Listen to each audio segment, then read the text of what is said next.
Please, each team, please introduce your members. And I'm the captain of the team Sci-Fi, and we are from the Warriors High School. And I'm the Chen Yiyu, is Lai You, Zhou Liyu, Ou Ziyu. Thank you.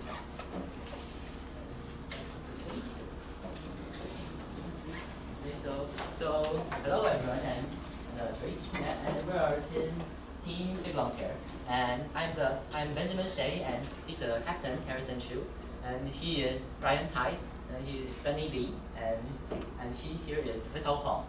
And we're glad to join this competition, and hope you have a enjoy this day. Thank you. Thank you. Hello everyone, we are Erica from Taoyuan Girls Senior High School, and I'm Huang Sijia. She's Hong Xiangyan, and she's Chai Huijing, she's Ya Caixing, and she's Ding Ting. Thank you. Thank you. And then Julia introduced himself for the Professor Wen. 中文语法双语课。I'm Yong Yuan Xu from National Taiwan Normal University.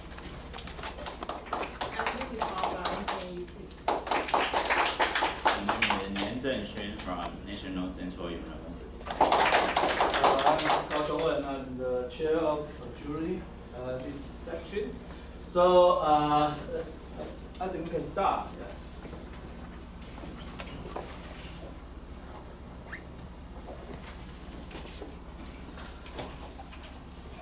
Now everyone have the reporter, and I'm going to introduce the TYPT problem number 9, Soil Optics.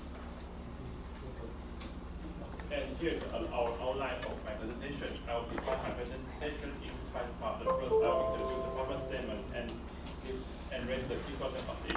The second part is about the pre-experiment, and the third part is a formal experiment. And we have the discussion and conclusion. First of all, let's take a look at the problem statement. And using a laser beam passing through the film layer of the soy sauce, the thermal laser effect can be observed and investigate this phenomenon.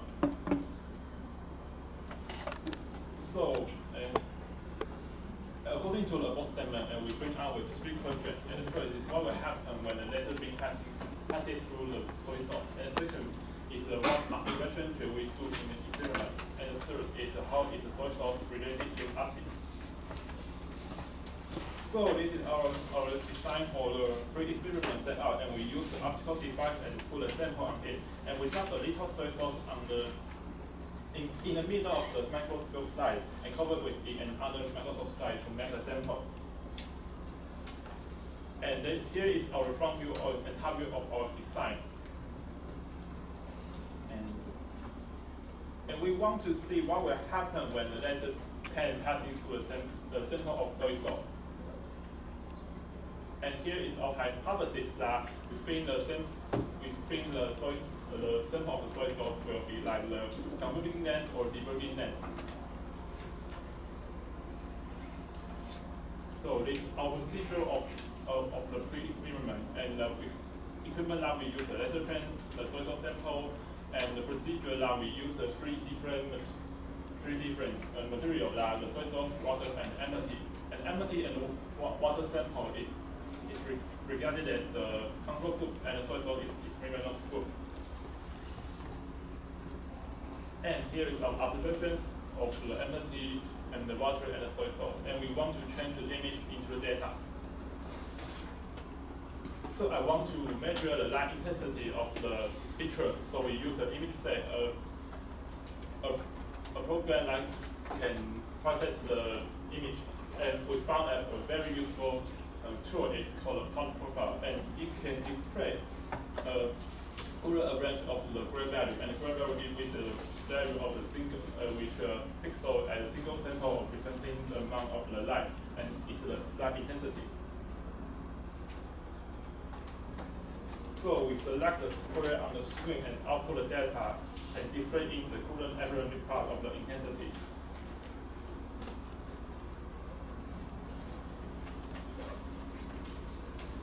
And here we found an ELV that shows the soy sauce, the water, and empty light intensity on the screen. So we fact that the intensity in the central and the empty, the intensity of the empty is larger than the water and soy sauce.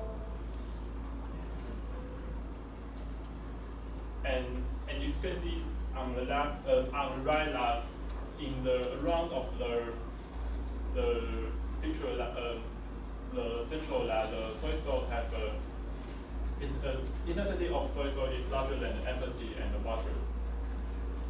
So we want to introduce a Gaussian beam that most of the commercial lens is regarded as the Gaussian beam, and the mathematical expression of the intensity of the Gaussian beam will be like this. And R is the distance from the propagation axis, and the I0 is the density on this axis, and the W when the I has increased to the 1 for each square of its peak value. And we want it.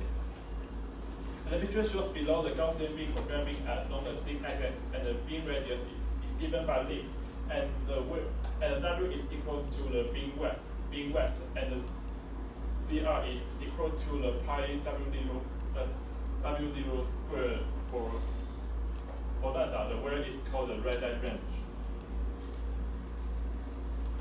So this is our observation of the empty, the ambitious water and soy sauce. And we found that the soy sauce in the middle, in the center of the line, the empty have the highest intensity, and we think that because the empty will not disperse the light, and but the soy sauce will disperse the light, and the energy will disperse. So around the central, the intensity on it will increase. So we think that the soy sauce can disperse the laser. So the hypothesis that the soy sauce can disperse the laser, but I think that we still cannot find out which will be like the converging lens or diverging lens. So what's the important thing that we should try to calculate the focal length or the optical length. And so we want to introduce a ray transfer matrix or analyze for the Gaussian beam. And the ray transfer matrix analyze is type of the ray mechanic that in design of some optical system is particular the laser. And for the Gaussian beam that we introduce a complex beam parameter is equal to Q. And we have a Gaussian beam of the wavelength, and where R is the radius of curvature and of the beam. And WE is radius of the Gaussian beam amplitude on its electric field, and we will be like this. And if a beam exits in a leap direction, the width of the at zero and the radial range VR, and this can be written as this. So when a beam propagating through the optical system, we compose with second space length the value of the Q in entrance Q1 and H are related by this equation. So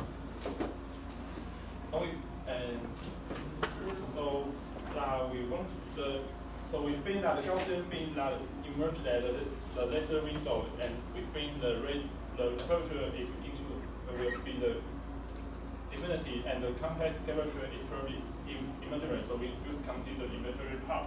So but we have to calculate the beam west, and beam west that we have to use the equation. Now I have talked about the programming equation, so we can calculate. And the calculation after the calculation, and we have the beam west of in the laser part, and we have the 0.098 centimeters, and the sample of the soy sauce will have the 0.117. So we can calculate the focal length of this matrix. So the focal length is equal to the minus 13.589. So the soy sauce can describe the laser beam and some at the diverging length. And after all interpretive review, we found that one of the experiments that we improved the converging length between the sample and detector. So I think that why not try to use the diverging length instead of the converging length. So I want to introduce a formal experiment that we use the different. So we put the diverging length between the laser and the sample, and we measure this the focal length. So it's our experimental setup. And so we have to change the transfer matrix of calculations because we add a debugging net in A, so the calculation will be like this. So after calculation, now we can find we use the three different focal lengths. It's the 0 and the minus 75 and minus 100 and minus 150. So we can see that when the focal length of the deburging net increase, and also the focal length of soy sauce will increase in negative. So we think that this because of the energy. So we want to introduce a thermal length effect. So we think that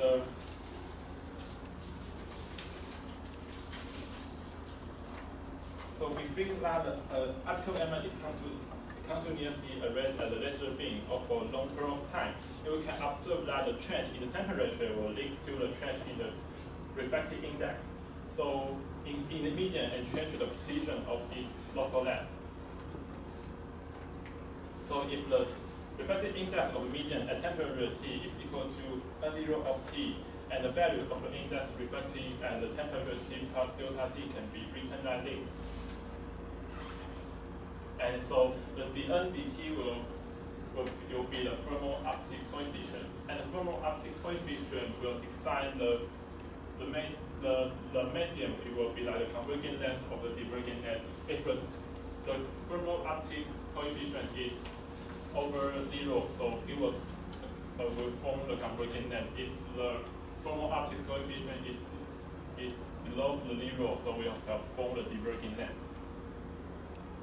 In conclusion, now we want to talk about that we have introduced our key question of the presentation of this report, and what will happen when a laser beam passes through the soy sauce. And we can find that soy sauce can disperse the laser as same as the diverging net. And second part is what observation should we do in the experiment? That we use the image state to analyze the light of intensity, and use the laser tracer matrix to calculate the focal length. And how is the soy sauce related to the optics? That because of the change in the temperature leads to the change of the refractive index of the median, and change the position of the laser line, the sample focal length. And thank you for listening. Opponent. Question for opponent to the opponent. So in the comment say you must using 200 μs. So how do you show that it's 200 μs? So the Taiwan statement is talking about the 200 μm, but it is hard to measure the 200 μm. So are you measure or not? No. So we use and we press in the. So are you sure your number of the there is almost there? It's very clear. It's very close. Or you managed to clear that. And we try our best to do the 200 μm. And the main point that they want us to observe the. Yes, but the we can comment say observe, it's 200 μm. So if you can show your laser is about 200 μm, how do you know this is thermal effect? Yes, as you can see in the pre-experiment that we can observe the soy sauce can disperse the laser. So I think that is the thermal laser effect. You think how can you different the data is thermal effect? Yeah, because we compare with the water and soy sauce and empathy, that we can find the soy sauce. Can you go your PPT to this page?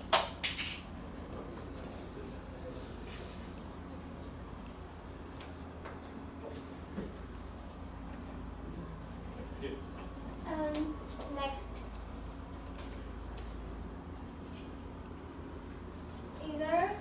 In there you can see the water is. Oh, sorry, time's up. Our opponent prepare. Your 应该是第一个是我觉得应该是很重要的，还是然后就是第一个是我觉得是音乐，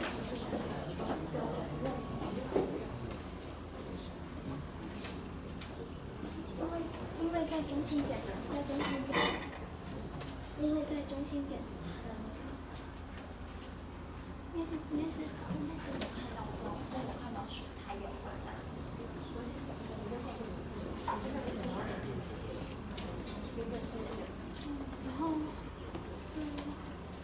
然后我再试那个的形状。然后我可以讲，在这里可以讲我任何的话。应该是风圈的形状。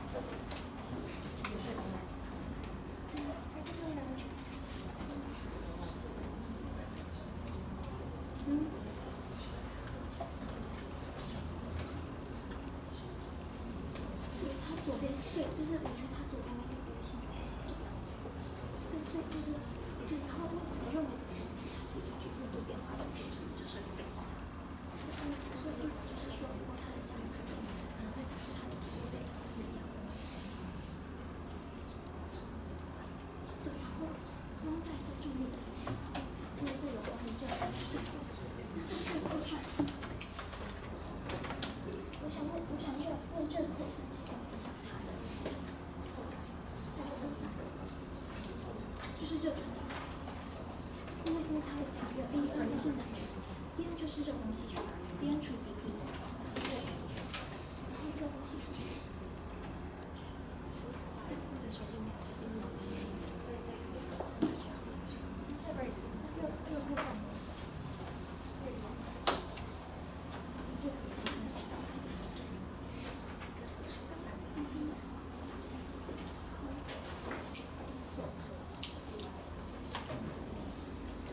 我再帮你找一下热扩散的功能。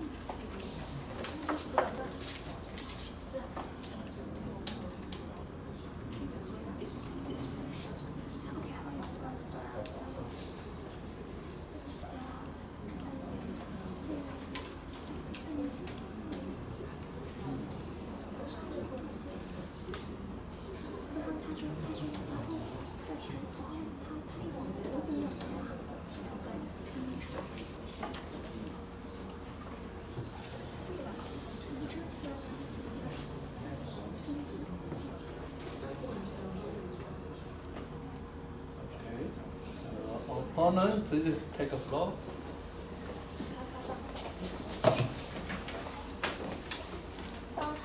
Hello everybody, and we come from Europe, and today I will open the resource optics. And the first is the problem segment, and it's using a laser beam passing through a cylinder about 200 μm of soy sauce. The thermal lens effect can be observed. And yes, so and there we can see there is a 200 μm there, and there is the thermal lens. And our thinking, so we think the 200 μm is important. So because the problem has said this number, so we think maybe it's 200 μm is have the most obvious thermal effect of white and white, and in the shape of the aperture. And because we think the solid lens will become a negative focal length, it's because the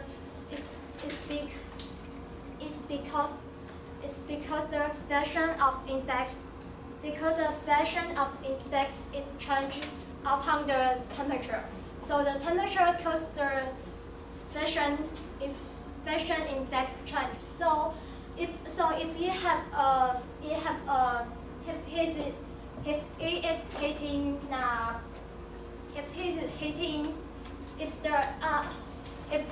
it the left heating is bigger than the right, and so his shape will different.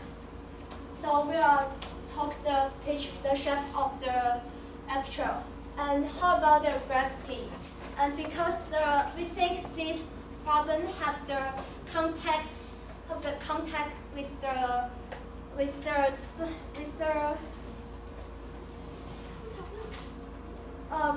heat because when a laser hitting the soy sauce and you will make the soy sauce temperature up, and if its temperature up, it will spread out. So we think its gravity will affect and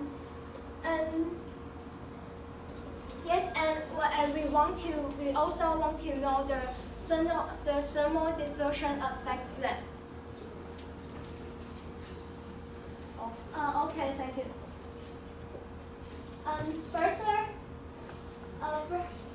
So you will start. Yes. And first, I want to ask you, you think 200 million is very important, and you think if the layers is more than the 200 million, like 100 million, or is it 300 million, it can be a thermal effect. And I think that the problem statement is want us to make a thin layer of the soy sauce, not exactly the. So you think is more thin is So better? what we can do is try to our best to make the layer So thin. I want to ask you, do you think if it is more thin is better or is bigger is better, or it have a good range on it? Okay, I think that maybe like a thinner soy sauce, that the energy of the laser can affect the. Can you have the then just you make things better or bigger? I don't know why it's better, or I think that the thinner would be better. So the better because of okay. So yes, if there is a soy sauce blend, you think there is a medium soy sauce blend. So you think whether is okay. So I think that the thinner we There's can thinner. yeah understand why, and I think the thinner that because of the energy on it will and can cause a huge difference, a huge change of the thinner. So we think that I think that the thinner one can observe the thermal length effect more clearly. So you think the reason of post-thermal effect is the reflection index change, right? Yeah. So if it has heating too much and there is the same temperature, and it will have the thermal length effect. Oh, so I think that you think that the laser beam and will shoot on it that the temperature will increase or something like that, and maybe the change of the temperature is a very long period of time, not in a short time. So it can So I think that we can observe the thermal length effect. So you think it's the time effect, or so you think if yeah? So I think that the temperature of the soy sauce may increase by time. So yeah. So if it have been it was passing by laser at many times, so there is very hard too. So you think it still have this effect? Yeah, I think it depends on what time do you want to you observe. So, maybe in 10 minutes and you can observe. Maybe in the one day, like you cannot observe. So, but you are still later so the soy sauce blend. So you think its picture, its shape will change every time. Yeah. So it will stop. Stop what? Stop changing. Yes. Yeah, I think now we start changing. But it is still hitting. Yeah, maybe. But why there was stop? Why was it stop? And so I think that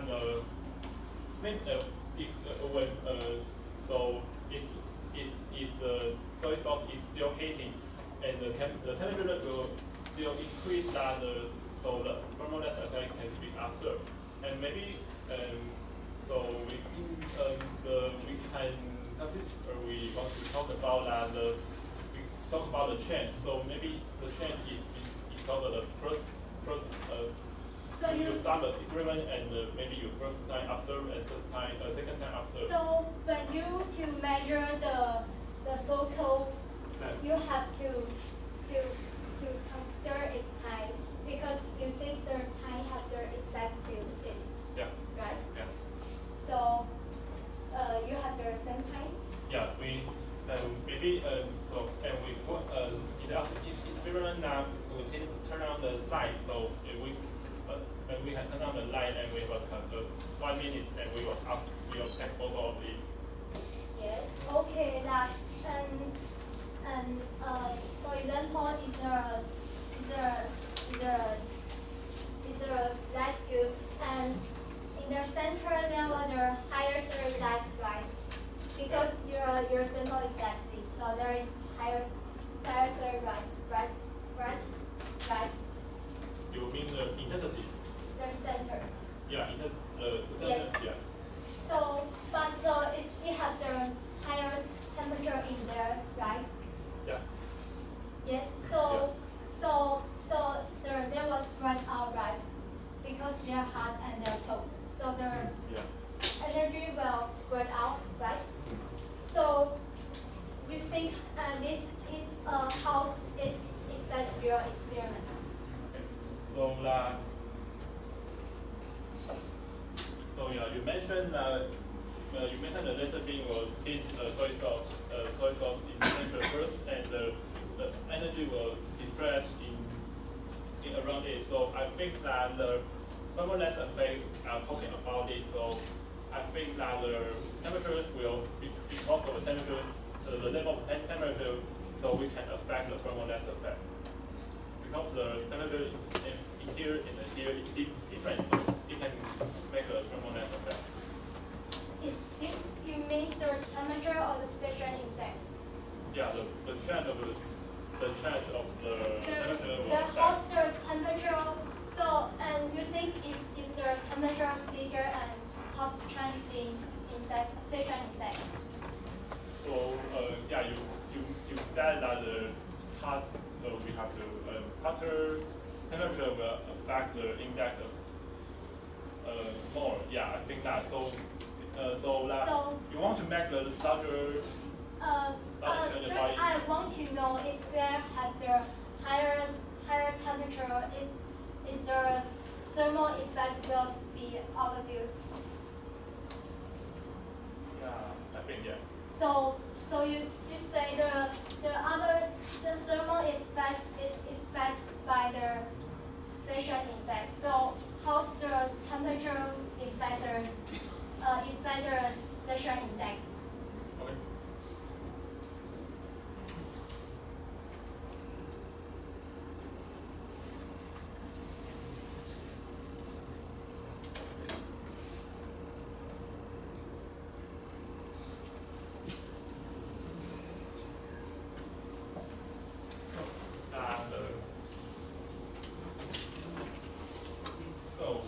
If the refractive index of median, the depth temperature T at the end and N0 is of the temperature and the value of the index of refractive at the temperature plus T plus delta T will be like this. So the change because of the T, the vector Sorry, T I and the don't want to know there's a detailed concept.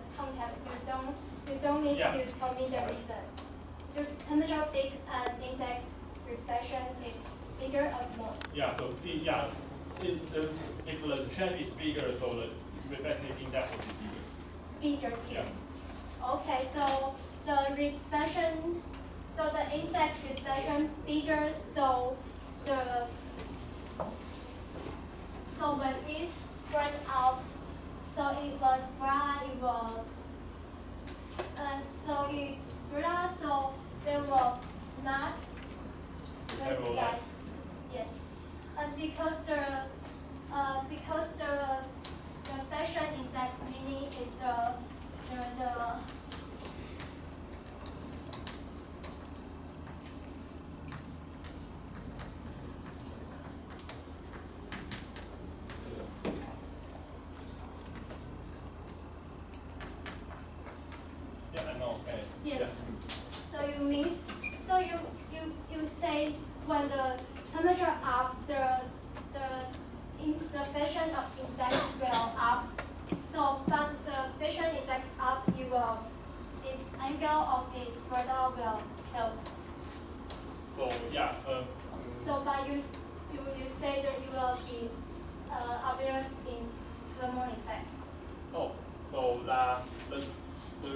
change of the temperatures cause the change of the refractive index, and if the thermal optic coefficient is above 0, then we have a positive refractive index, so we have the converging index because the refractive index is increased.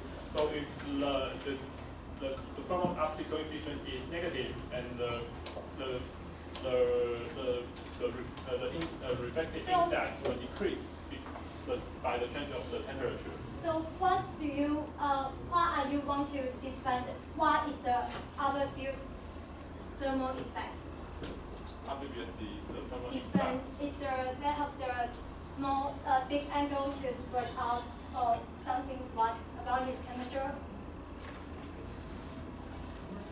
Yeah.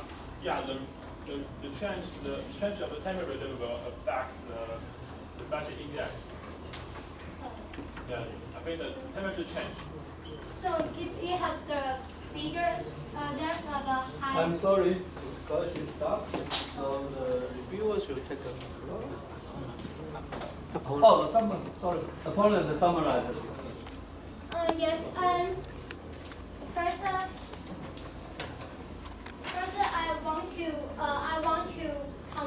I want to discussion the temperature and the fashion index change in this problem.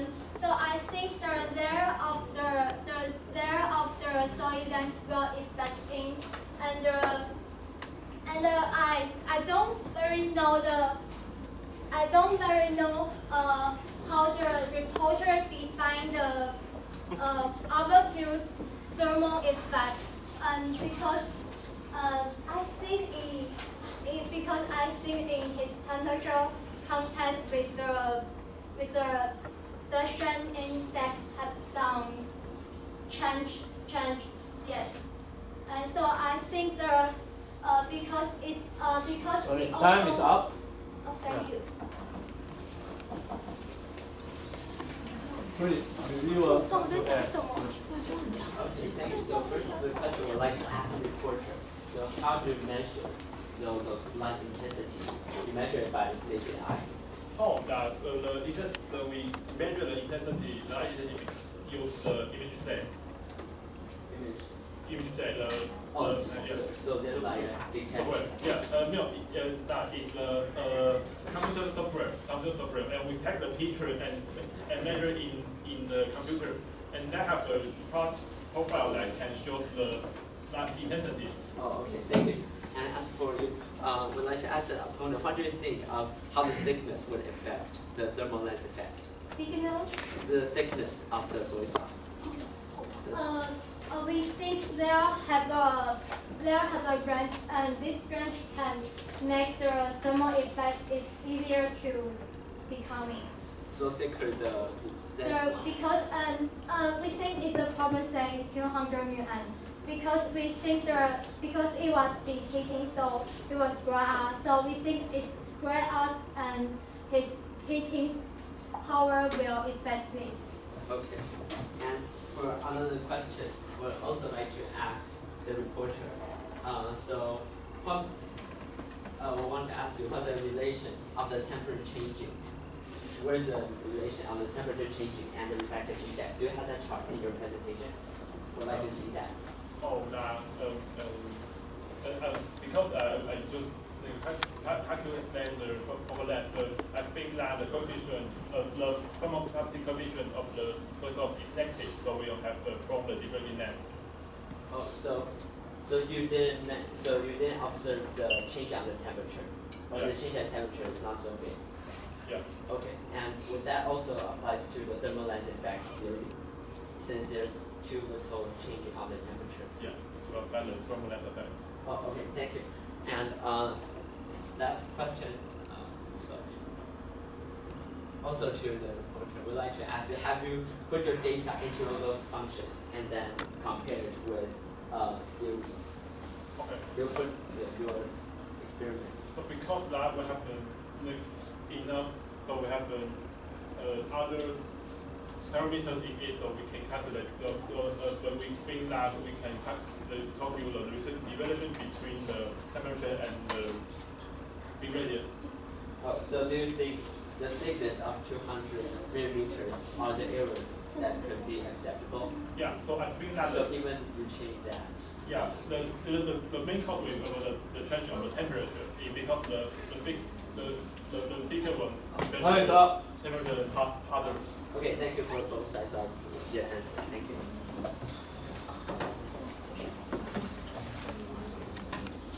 Our reviewer to prepare.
Okay. Oh, so good afternoon, honorable juries and fellow participants. I will be a reviewer of this soy sauce object debate. So first of all, on looking at the problem statement, it asks us to use a laser beam to pass through a thin layer and then observe this effect, and we're going to investigate it. And at this point, the reporter gives us a clear sense of the phenomenon. And also, we can see they use several formulas and also give a very clear explanation on all of the formulas, which are very appreciated by us. And of their experiments, there are changing factors including different materials stick in the micro lens, and they also had tried to change the convergent and divergent lens between the soy sauce sample and the laser beam. And this is their setups, and their data analysis using grayscale shows the light intensity, which can observe the light intensity. On their conclusion, they compare the intensity of them, and also they got a very important message, and that is the soy sauce dispersive laser.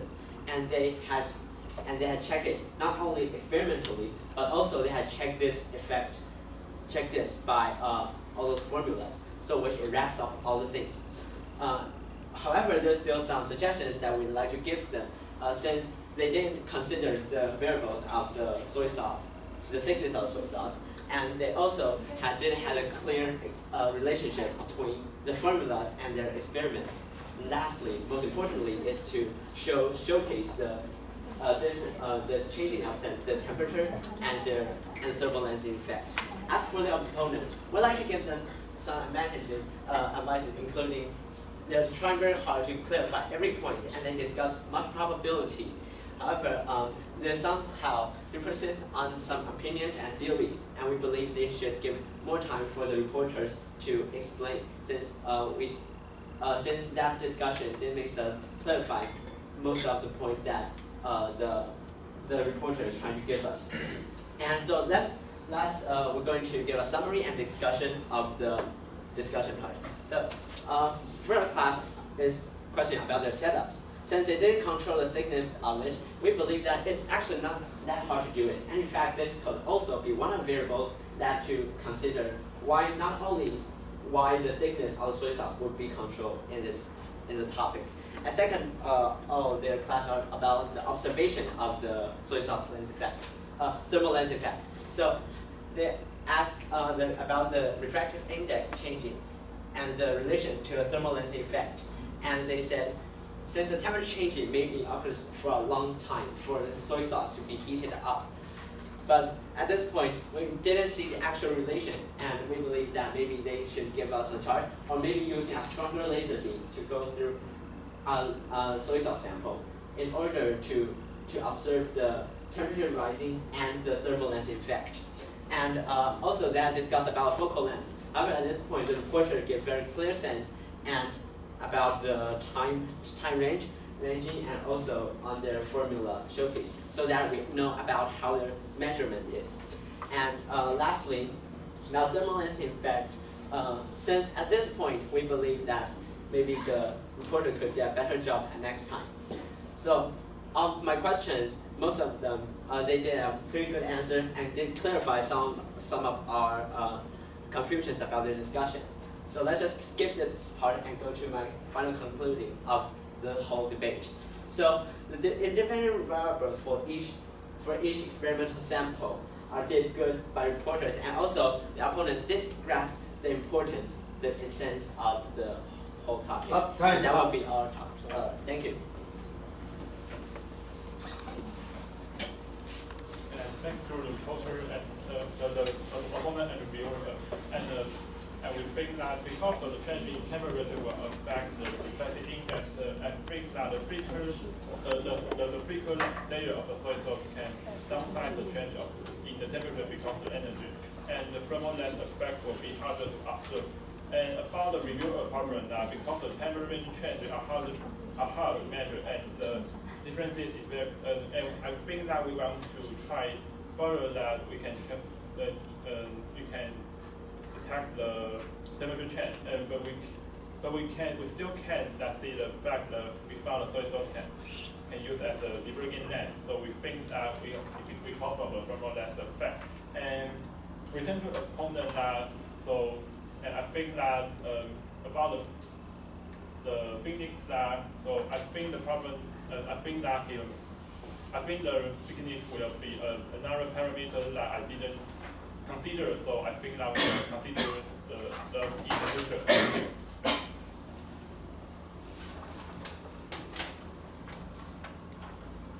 No more? So next.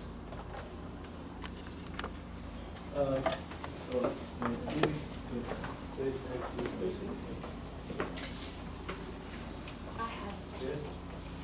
I have a question for reporter. You tried different kinds of material like water or empty. Yeah. Do you think it's related to the thermal lens effect?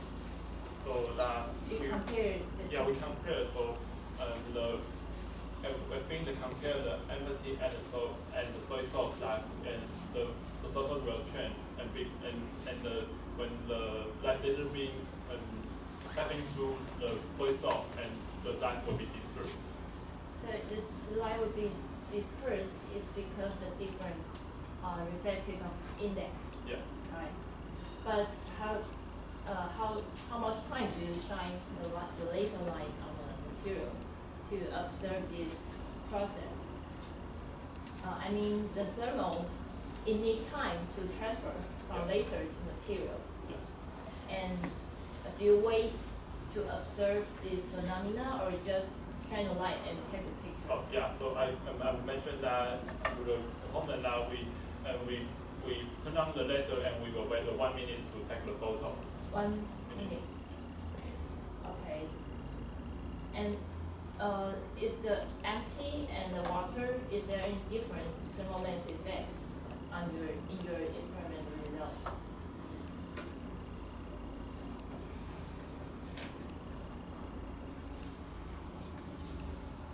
So that between the empty and the water, that the water will have the similar result like the soy sauce, I think, in this picture.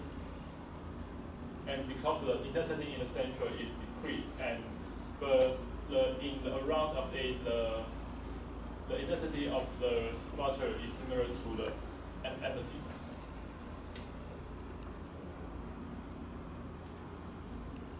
So, any more questions from jury? Yes.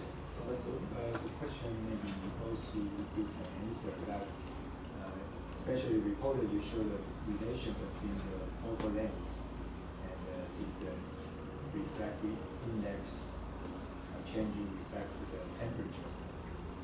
How do you justify that your soil length has only unique focal length? Maybe why you have a fixed focal length?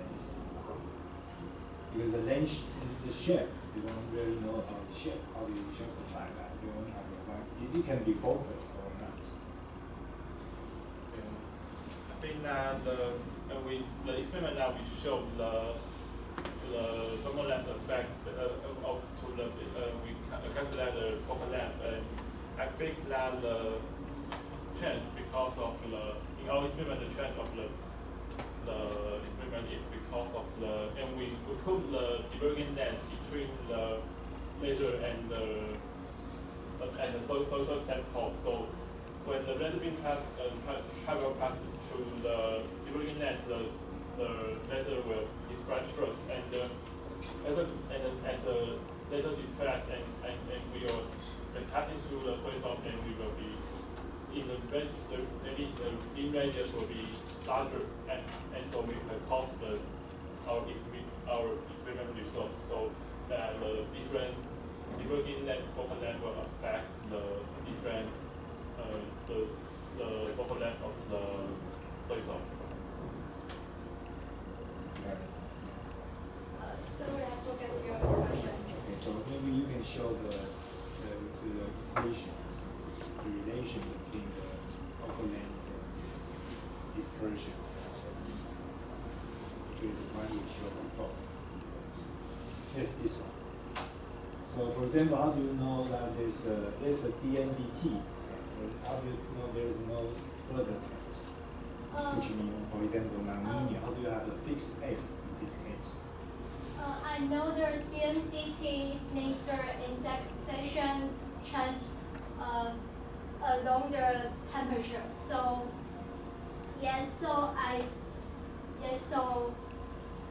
so from this definitely I think it will have effect. You have any comments? How do you justify this relation? You mean the relation of? Yeah, or this expansion, this index, with the index respect to temperature. Since the laser beam it had a very strong energy that propagates through the soil source, and then actually there's some, since it propagates a very high energy there, so it kind of absorbs some energy, and then right there, especially the electron in the atoms, there's an effect, and then that will cause the absorption of that will cause the refractive index change. And to justify why would that would cause the refractive index change, it's because especially in the middle, the intensity distribution of the laser beam, and that will cause they have different absorptions of the absorption of the energy, and then cause different refractive index, and then so that induces sample becomes acting like a lens, so then it will have the effect that. I'm sorry, can I ask? So please, Julie, for the reporter.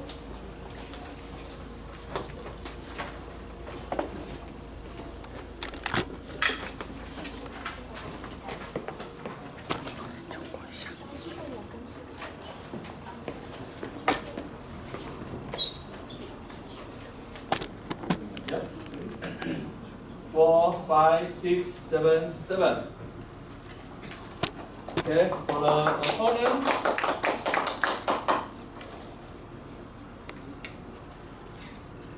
Five, 6.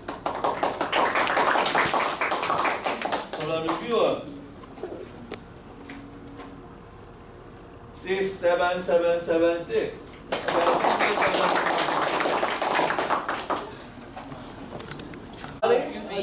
Jory, can we turn it to face the Okay, you have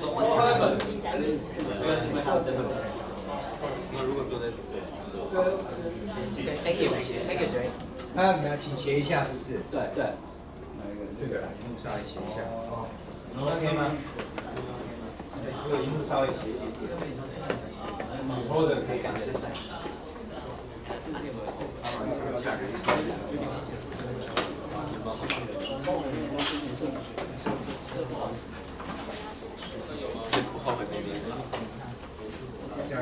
可以了，可以了啊。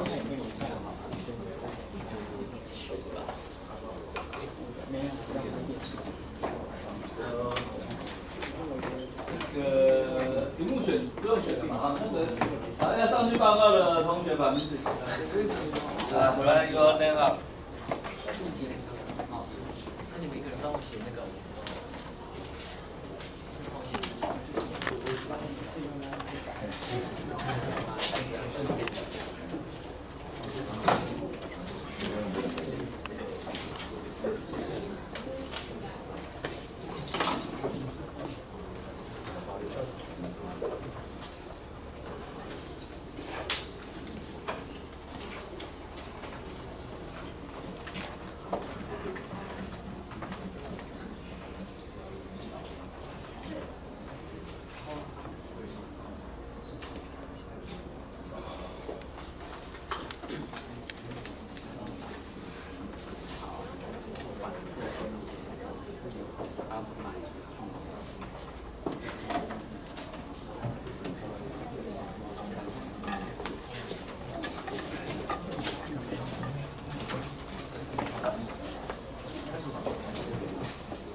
Are you ready? Can we?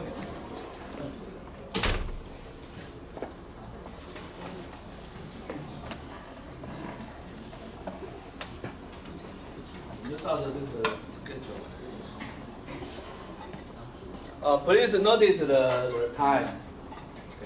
If you don't notice, I will notice.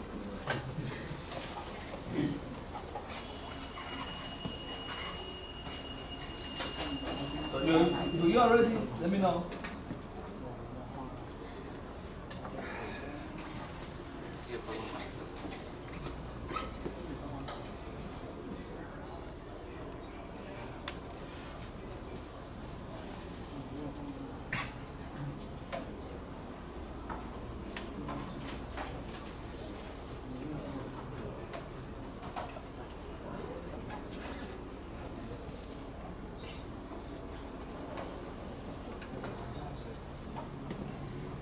Okay, I'm ready.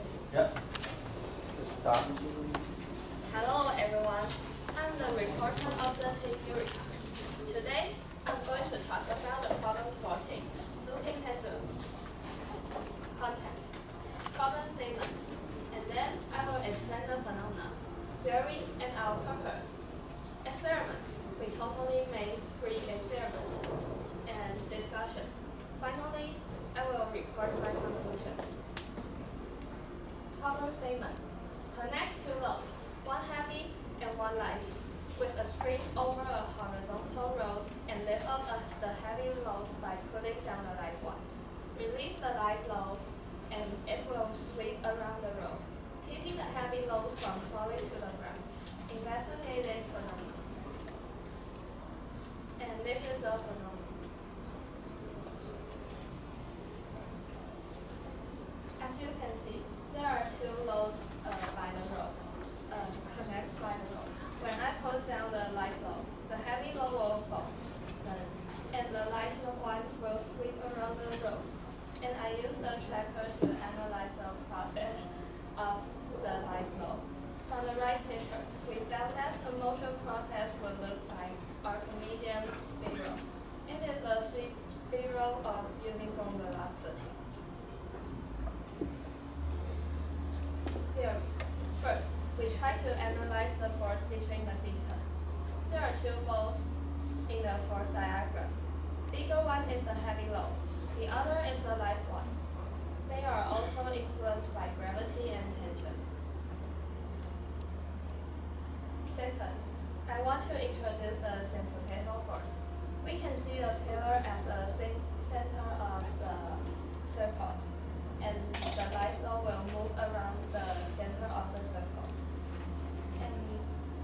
system will from potential energy to kinetic energy and until they stop moving.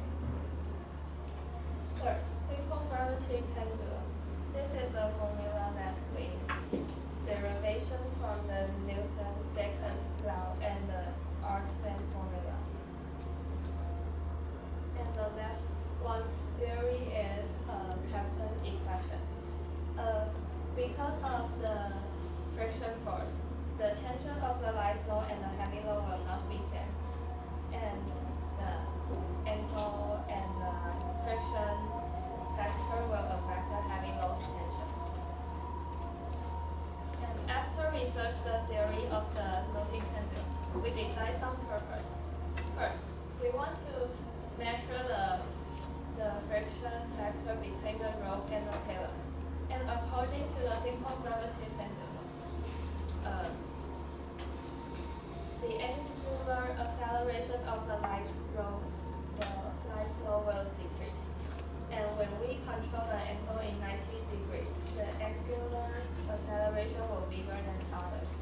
And we also curious about what's the mass ratio of the pendulum.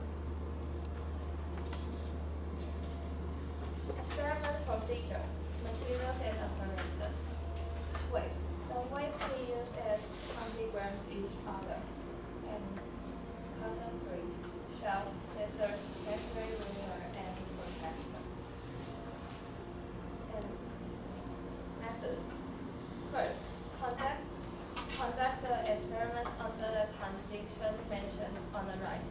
And second, jot down the results and repeat 3 times.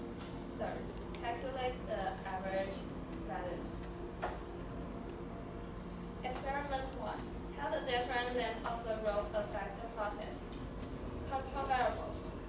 Mass ratio is 1 to 5. The light load has 20 grams weight, and the heavy one takes 100 grams. And the angle is 90 degrees. And the experiment environment. The environment means the materials of the rope we use, and shelf and location. Independent variable is length of the pendulum, and dependent variable length of the height. This is a consequence of our experiment. We jot down the light load 3 times and calculate the average. Let's see the graph of length. As you can see, when we add the length of the pendulum, the height of the rope's falling distance will increase. Experiment 2. How the different mass ratio of the rope affects the process. Control variables. The rope is 50 centimeters, and the angle is 90 degrees, and the experiment environment. Independent variable is mass ratio of 2 loads, and we choose the ratio from 1 to 1 to 1 to 1. And the dependent variables length of the height. This is the consequence of our experiment. The umbrella means they couldn't sweep around the pillar smoothly. And look at the graph. We can find that when we add the mass of the heavy load, the velocity will get faster and the height will increase.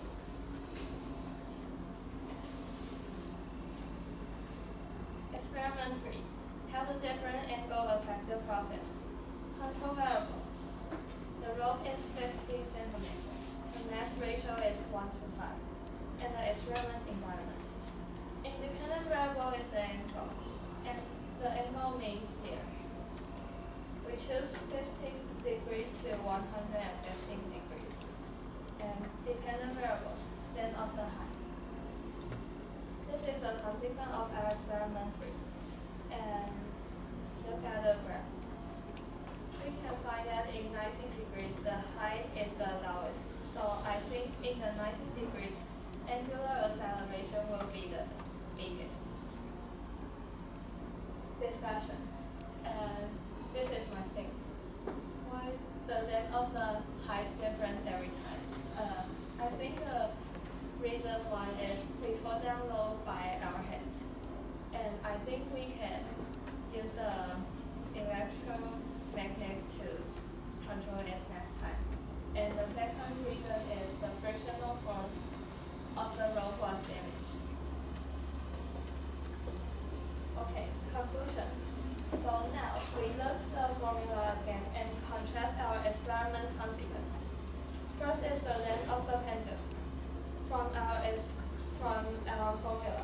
we know that when we add the length of the pendulum, the angular acceleration will decrease.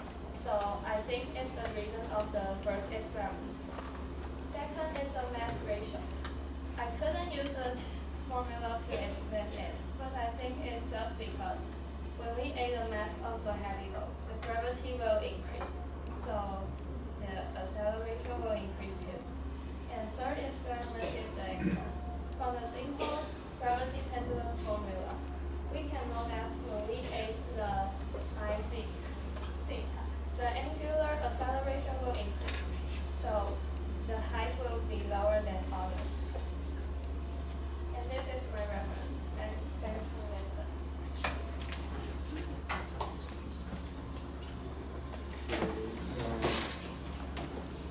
Opponent. Okay. So honor to be fellow participants, and first I will have some questions for the recording students. Okay. Okay. So first, how long is your string?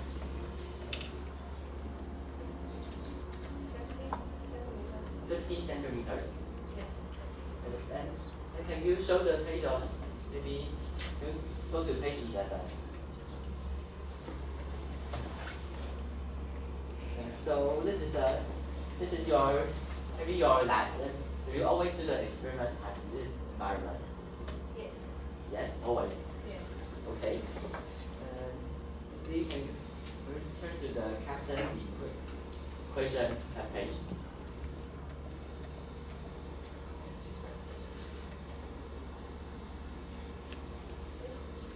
Yes. So do you consider the friction force in your calculation in your mathematical model? Do you calculate have you ever calculated the friction coefficient? No, I didn't measure it, but That's I think. okay. Oh, okay. So maybe and do you have the actual mass, not only the mass ratio? The actual mass of the two rods. The mass ratio is the light load is control 80 grams. Yeah, so maybe you'll put maybe like 10 or 14 of those on the other side. So if you change the mass ratio, maybe you'll put 10 rods or 14 rods on the other side. Sorry, question time is up. Okay, thank you for your recommend.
opponent please take floor. Okay, so good evening, ladies and gentlemen, and I've got to be the opponent of today's competitions, and I'm having a review on a comment on the problem number 15, looping pendulum, and for the reporter's report. And first, we'll restate the problem statement again. With connecting the two loads, one heavy and one light, and when we release the light load, thank you. When we release the light load, it will rotate and sweep around the rod, and keeping the heavy load from falling down to the ground. Yes. And we want to investigate this phenomenon. Next, I'll briefly summarize the reporter's report and have some few reviews. And first, the theory that she used is include Capstan equation and Newton's second law, which is a good equation. And also, she had used the cotton string, two loads and rod and tracker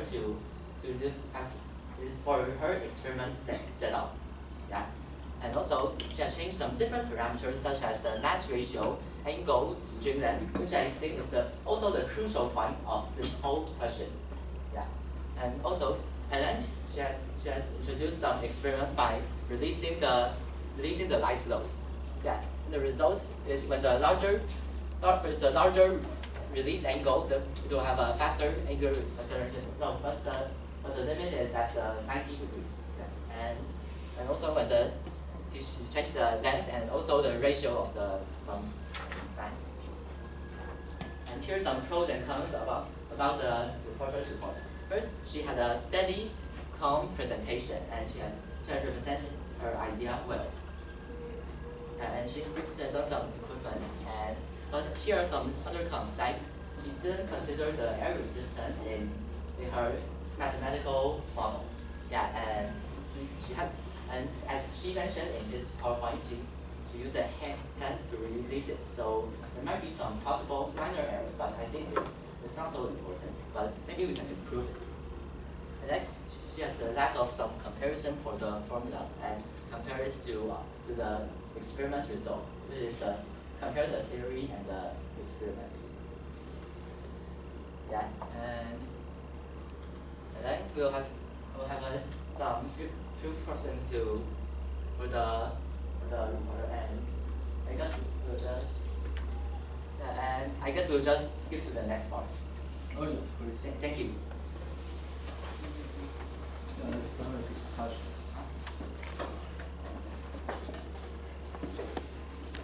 Okay, so first, can you change to maybe the page 11 again?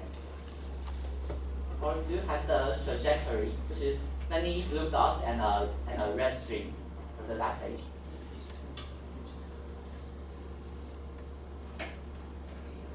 Okay, so in this figure, I think there's quite a lot of error for your trajectory and the red string. So maybe why do you think that will happen? Or maybe let me ask a question. How does you use tracker to analyze the whole process, right?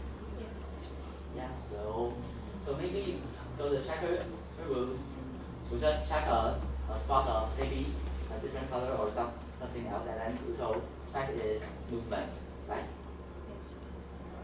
Yeah. And I think maybe in your lab you have some different colors in the background.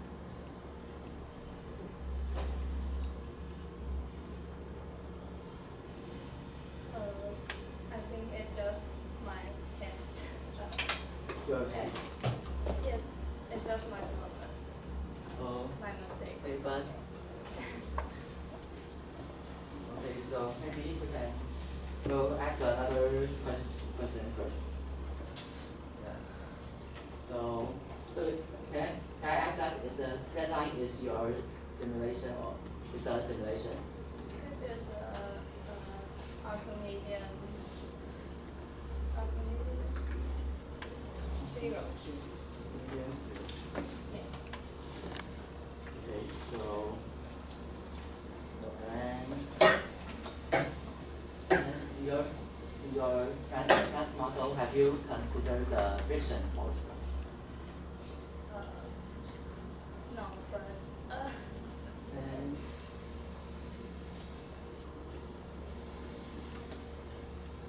I think this is my thing about the friction force yes. affected.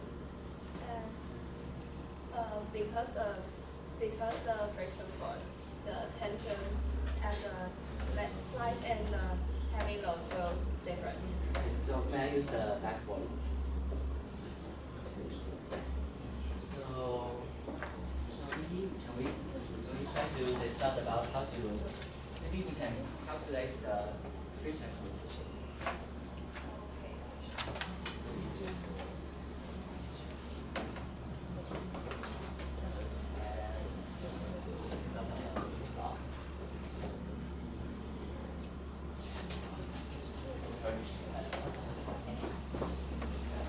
We've got a rod here. Maybe there are two strings. Then there's a radius of the rod. Like maybe the light flow in the heavy load. Yeah. And maybe we try to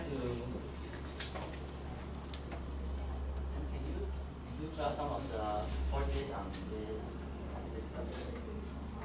Yeah.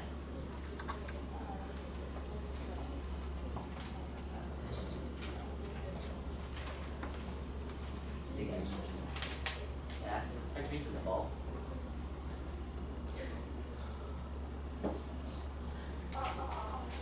Yeah. Small G. Yeah, so the tension force going up or with the string? Which direction is the tension force? Is it going up or going with the string? Okay, so this way. Yeah, and then you can do is this two tension the same? No. Because you use capsule equation, right? Okay, so maybe first we'll add we'll use to represent that with a different tension. Yeah, and for the friction force here you have and can you analyze maybe some forces? Because with the gravitating force, then you can have some maybe the normal force on the rod. Is it? Like maybe if you have these two, if you don't have the rod, what do you think it will happen? Yeah? If you don't have the rod, it will still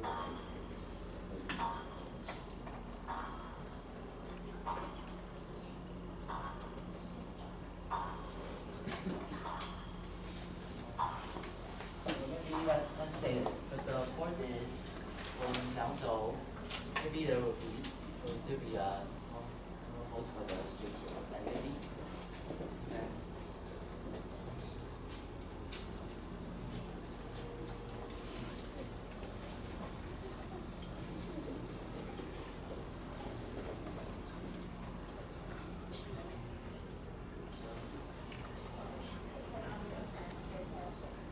yeah, so since the force is all going down, so you must have a normal force here, right? To support it. And can you have can you write the math model of the friction force? Like maybe for this one you have the friction force equals to this.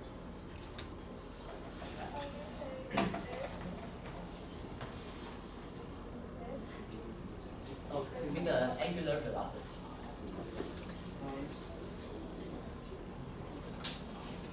Yeah.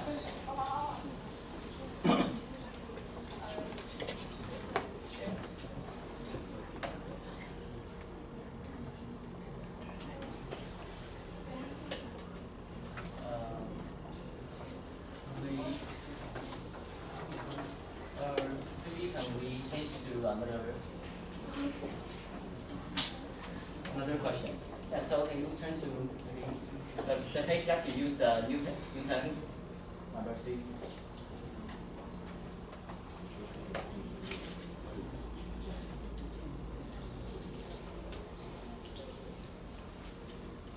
change the case, you have to use the Newton's number theory, the movement, which is the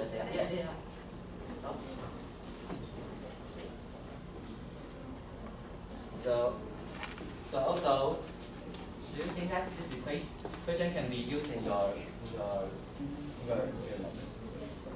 Yes.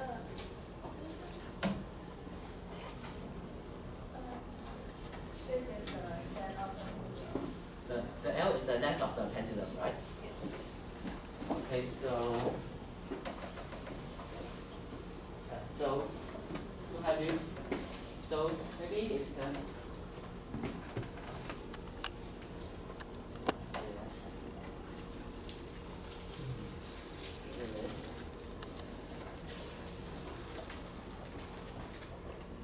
And maybe can you say that maybe if we change the L or if we change the G in this equation, then maybe what will happen? Like if we increase the length of the string. Gravity. So maybe if we increase the L, increase the length, then maybe what will happen?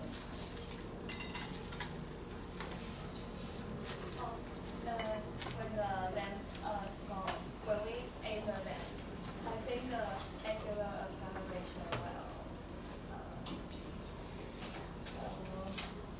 Is it bigger or smaller? Will it be bigger or smaller? Smaller.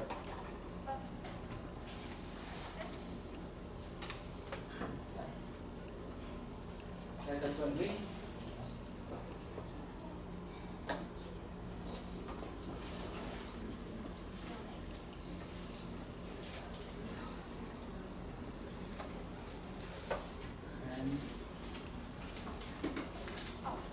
when I add the length, Yeah. the angular acceleration Will go will down. decrease. Will decrease. Yes.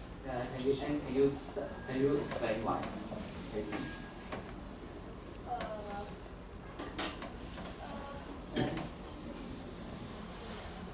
What do you want me to explain? Like maybe we can skip to another question. Sorry. And you have done the experiment of mass ratio in your of the different change the different mass ratio, right? Yes. And maybe do you know how do you have the math model about the mass ratio? No. No? Don't have. No? I just think it's the gravity effect. So the gravity affects the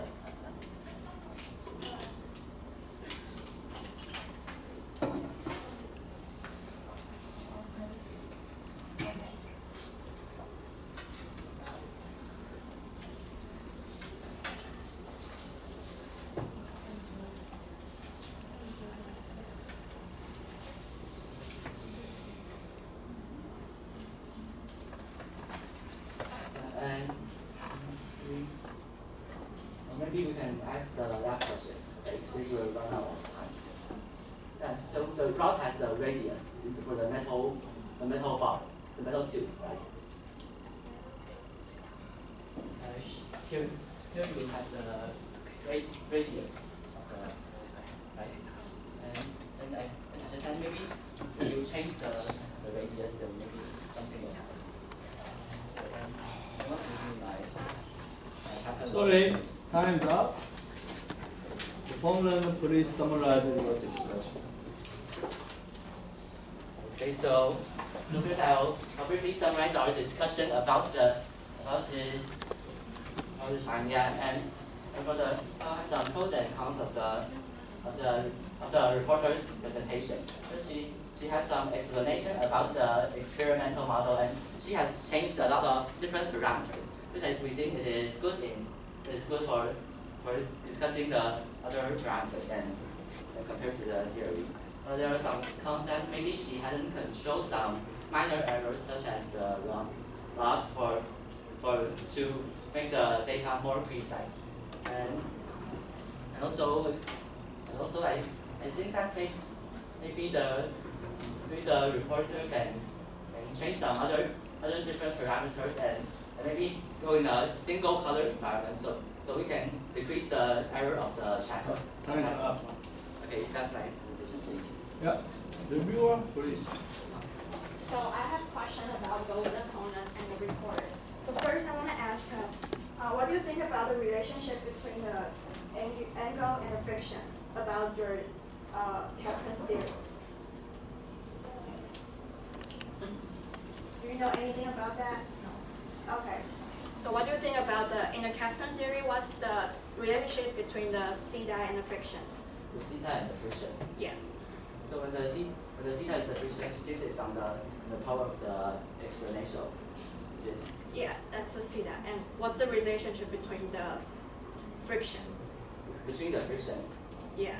But can't we change the theta just independent of the friction? Because the friction is kind of the nature of the rod and the string, but we can change the different angle Okay, thank ourselves. you. So why do you insist to ask the theory about the reporter? Because yeah. Insist to ask the theory about the recorder. Yeah. So maybe I think that if we discuss more about the theory, then maybe we can discuss some other possibilities when we have the experiment, and also we can know that why will the phenomenon happen, and Yeah. maybe predict Okay, some thank of you. the So what do you think her theories connect to her experiment? theories. Yeah. So I think Is maybe it connect to her experiment? part of. Part of, okay, yeah. Okay, can you tell me what energy is in this phenomenon? For example, like the gravitational energy. Also, that this is a question for you. Can you tell me what energy is in this phenomenon? What kind of energy is this phenomenon? Uh-huh. Okay, so first there are two metal balls, so there must be the kinetic energy. Uh-huh. Yeah, and then they have the potential energy because they have the height, and the energy might loss when it's rotating because the air resistance and the friction force. And also the kinetic energy and the potential energy will transfer into each other, but the gravity has another gravitational pull, so it can add some maybe other energies for the whole system, but at last it will stop and stay at a static plane. Okay, I get it. Thank you. Yeah. So do you agree with the opponent? Yes. Yes? Okay, but can you tell me also like what you experience the mass ratio in your experiment, but do you think like if the mass ratio is 1 to 2, so does it matter if the total mass is different?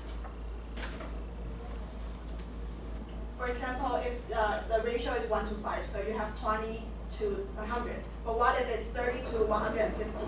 Does it matter? No. Time's up. Okay. So the reviewer, please. Yes.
please.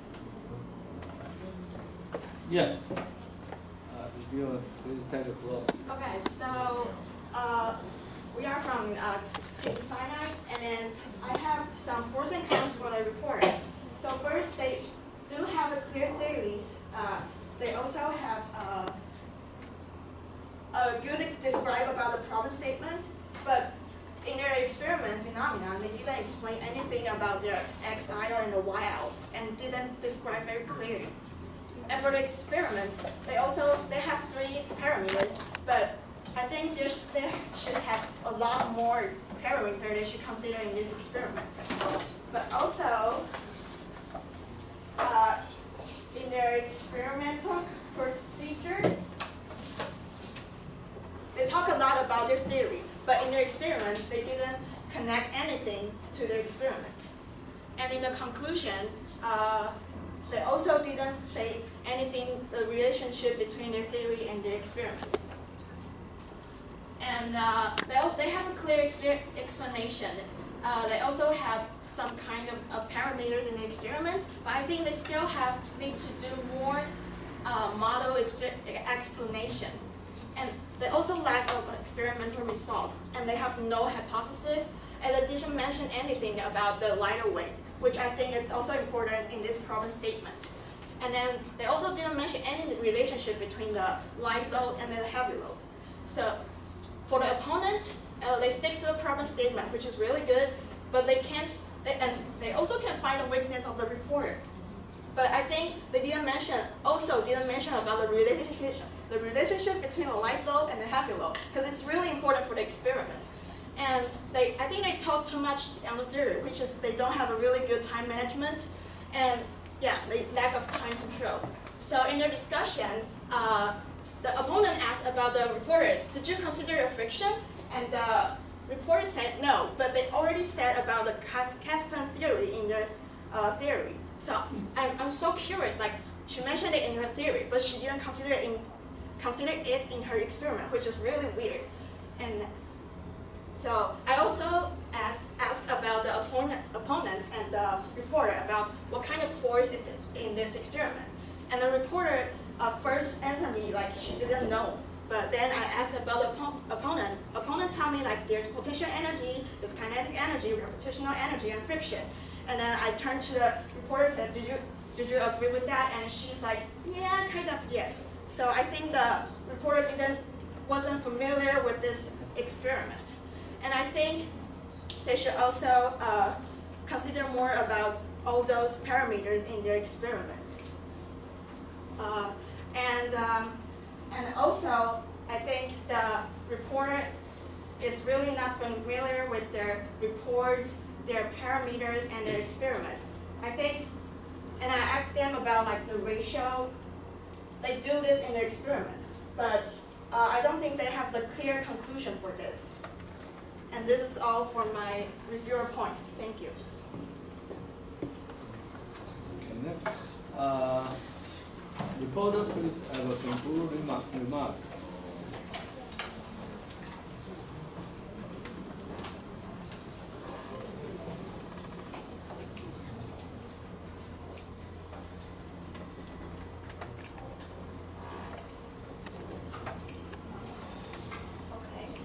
Because of time control and based on my experiments, I didn't do anything about the question box, but I have some thinking about it. So I think I can do this next time. Consider about the air resistance. I ignored it in my experiment. Sorry.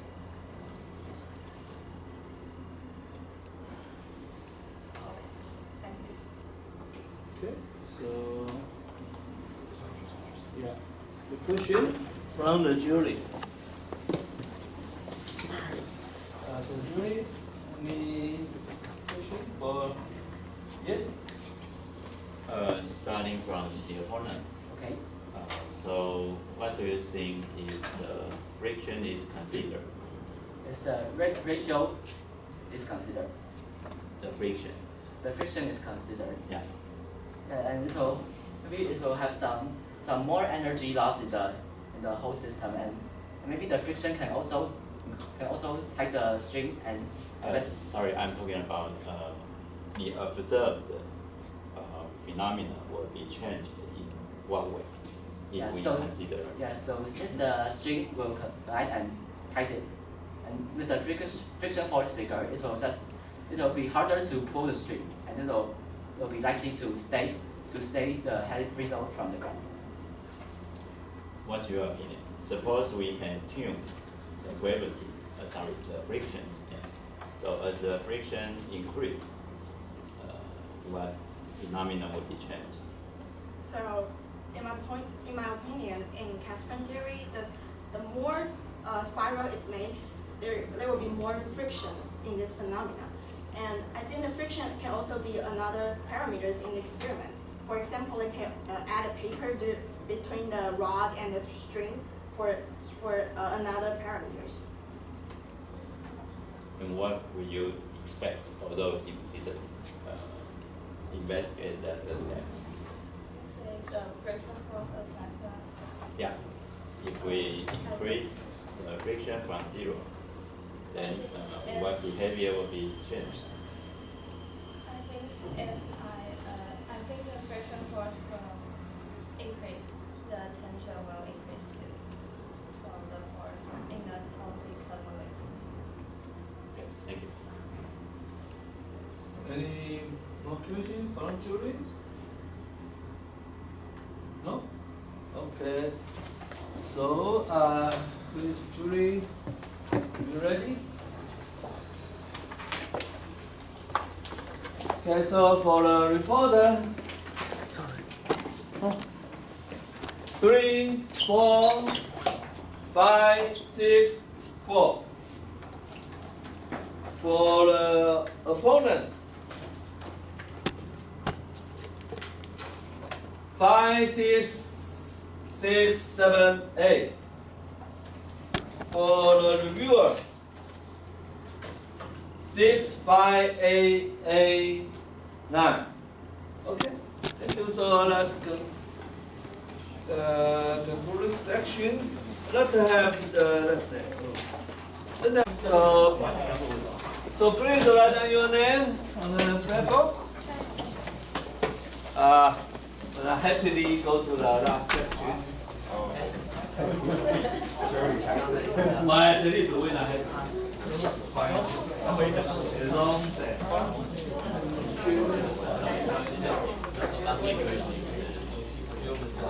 And please make sure the connection equivalent is fine.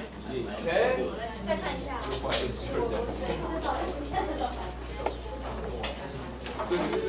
简单小心。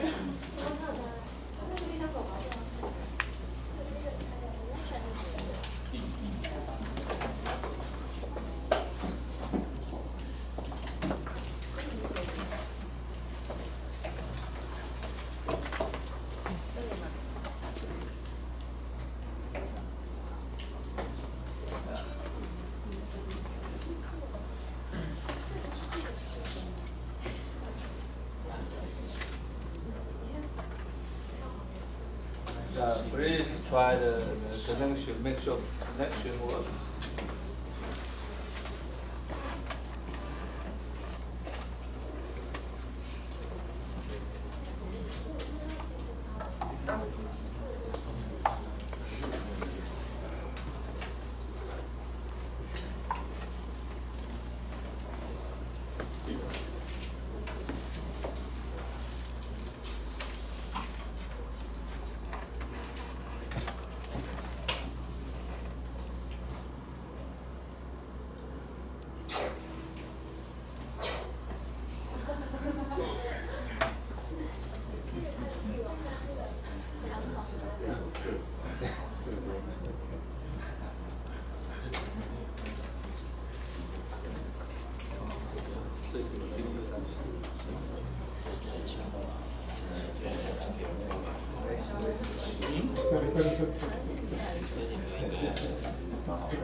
So.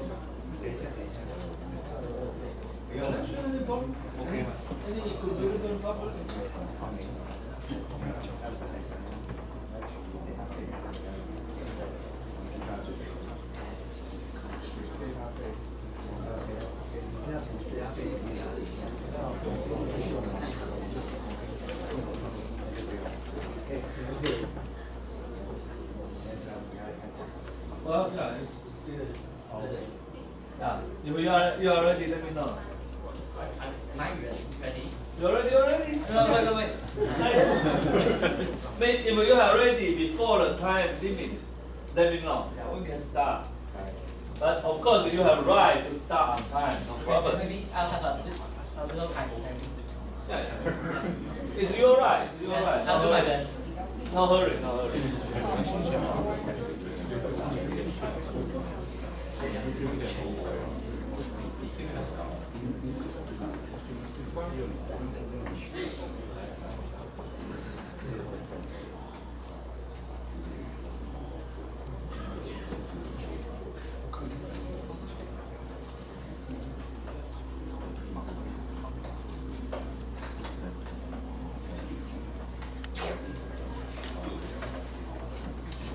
这张要签名，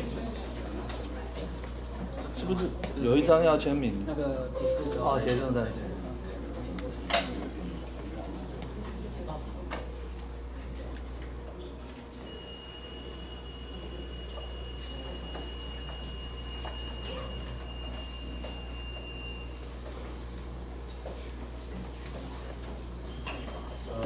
Yeah, please. You ready? Yes. Order. Yep. Time's up. Yeah. Please. So, honorable jury and fellow participants, I'm glad to be the reporter of this competition. And I'm Benjamin Shea from Team Big Long Care, KSHS. And first we'll have an introduction of the problem statements. Yeah, the problem I'm working on is problem number 8, Sci-Fi sound. While tapping a helical spring, we can make a sound like a laser shot in a sci-fi movie, such as jump. Yeah, and we'd like to investigate and explain this phenomenon. And when the spring is disturbed, it will have a loud sci-fi voice, and instead it will be very quiet. And this is the sound effect in the laser shot movie. And this is our observation. Okay, so next we'll have some preliminary investigations on the problem. Okay, first, this is the acoustic dispersion, and it is the reason of the sci-fi sound. First, there are multiple frequencies generated when we hit the slinky. Then, different frequencies will travel in different speed. Yeah, and it will disperse in the high-density media, which means the velocity has a positive relationship with the frequency, which is the frequency is bigger, it will go faster. And here's our observation. As you can see, first we have an impulse of different frequency. And then the velocity will differ from the frequency. And the high frequency travels first faster and will eventually move randomly. And next, we'll define a chirping sound as a continuous increasing or decreasing frequency. And the sci-fi is one of them. Next, we'll have a model. First, in the high density media, the high frequency sound travels faster than the low frequency ones. And the time will need to vibrate the air to let us hear. And since the high frequency reaches the same point as before the low ones, so it will transfer into the air earlier, and we'll hear it first. And this is some kinds of other sci-fi sound. First, we throw an ice cube in a 90-meter hole. Since there is a long distance, and it will travel further, and it will have a longer time gap for it to have the dispersion. And the slinky also have a long enough uncoiled length, which means pull it out to a string, and it will be uncoiled length, and it will be obviously dispersed, so it will have a sci-fi sound. And there are two main sources of the sci-fi sound from the slinky. First is tapping, and next is oscillate.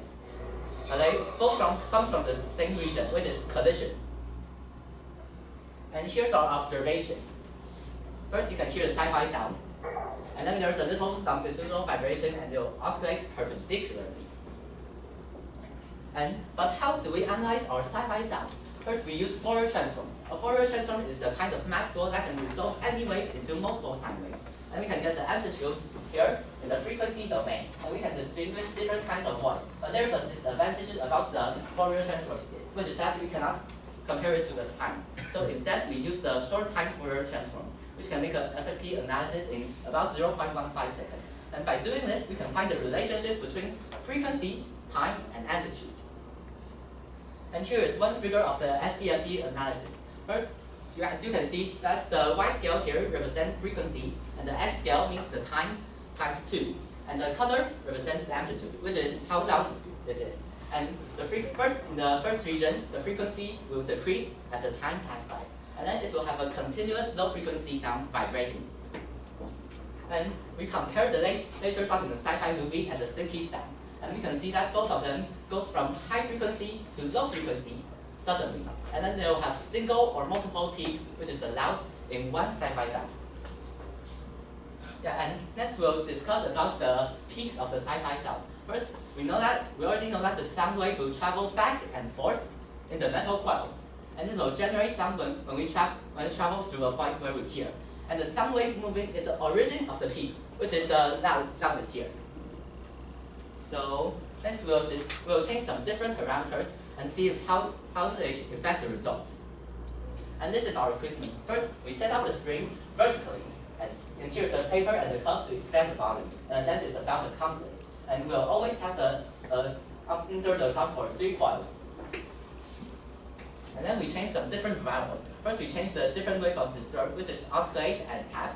And then we change the disturb direction. And then we use different tools to tap it. And then we change whether it tap it slightly or very hard. And then we change the different spring constants, which is the different spring key, and the different uncoiled length. Also the gravity length, which is pulled by the gravity. And when we tap, we change the distance to the amplifier, which is the cup. And we change the position of the amplifier, whether high, middle, or low. And we have the slinky set up horizontally. First we pull the string and let it oscillate down. And there are mainly longitudinal waves for the oscillation. And since many metal coils are bumping, so we'll get a mixed sound from Sci-Fi sound and metal bumping sound. And then we change the coil density. When each coil isn't close enough, you cannot hear the sound, Sci-Fi sound. But when we release it, since the metal coil is bumping in a high coil density, so you can hear the Sci-Fi sound. And next we tap it. Since when we tap it, it is tighter and there's only a single bump, we can see 3 visible peaks here. Yeah, and we use tapping for our later experiment. And here is the model of tapping. First, we use the other tools tapping, and it's a multiple frequency generator. Then the Sci-Fi sound appears, and then it will have another peak, and it will keep vibrating and echoing weakly. And this is the sound. And next, we change the different disturb direction. First, we put the shaker at the bottom to provide oscillation. And there's only longitudinal wave here. And as you can see in this figure, there is only a single obvious peak. And next, we change the tap tool of the to tap the slinky, but there's no great difference about the Sci-Fi sound. And neither does the volume have. And then we change and then here are the 2 slinky sets I used to compare in my experiment. Yeah, and as you can see, the tight slinky has a shorter uncoiled length, but a bigger elastic number. And the looser slinky will usually have the second Sci-Fi sound louder, since it is looser and it might disturb itself by metal coils bumping at the bottom. And then for the spring constants, the 2 have the similar trend of the Sci-Fi sound, but however, the tight one takes shorter time here and here to reach another peak. And why is it? Because we discovered that the looser slinky has a longer uncoiled length. So then we change the uncoiled length, and we discovered that the time gap has a positive relationship with the uncoiled length, and it represents that the period of sound traveling in the slinky in the metal coils. And we can see that when the uncoiled length increases, it will be obviously dispersed.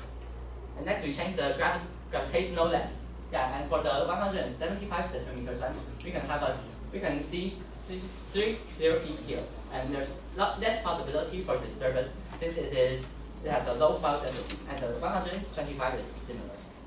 But if we change it shorter, it will have a bigger coil density and the coils may bump. But this is the observation of 175, and it's only the wave travel down. But for the 75 centimeters, the metal coils disturb itself at the bottom. And then we change the tapping distance from to the amplifier and see how it will affect the results. So if we tap it near 10 centimeters, we can have less disturb for the sound on the pad. And we can see 3 visible peaks here. But if we tap far away from, the wave will decay or transfer into other waves while it's traveling inside the metal coil. And the sound will be more separated in the peaks. So we can see even some other yellow lines between the peaks. Next, we change the position of the cup. We change it in the different position of the slinky. If we tap it to low, it is the typical experiment. But if we tap it above, since it is shorter, so the wave will travel through the cups many times. Yeah, and we can get multiple sounds here.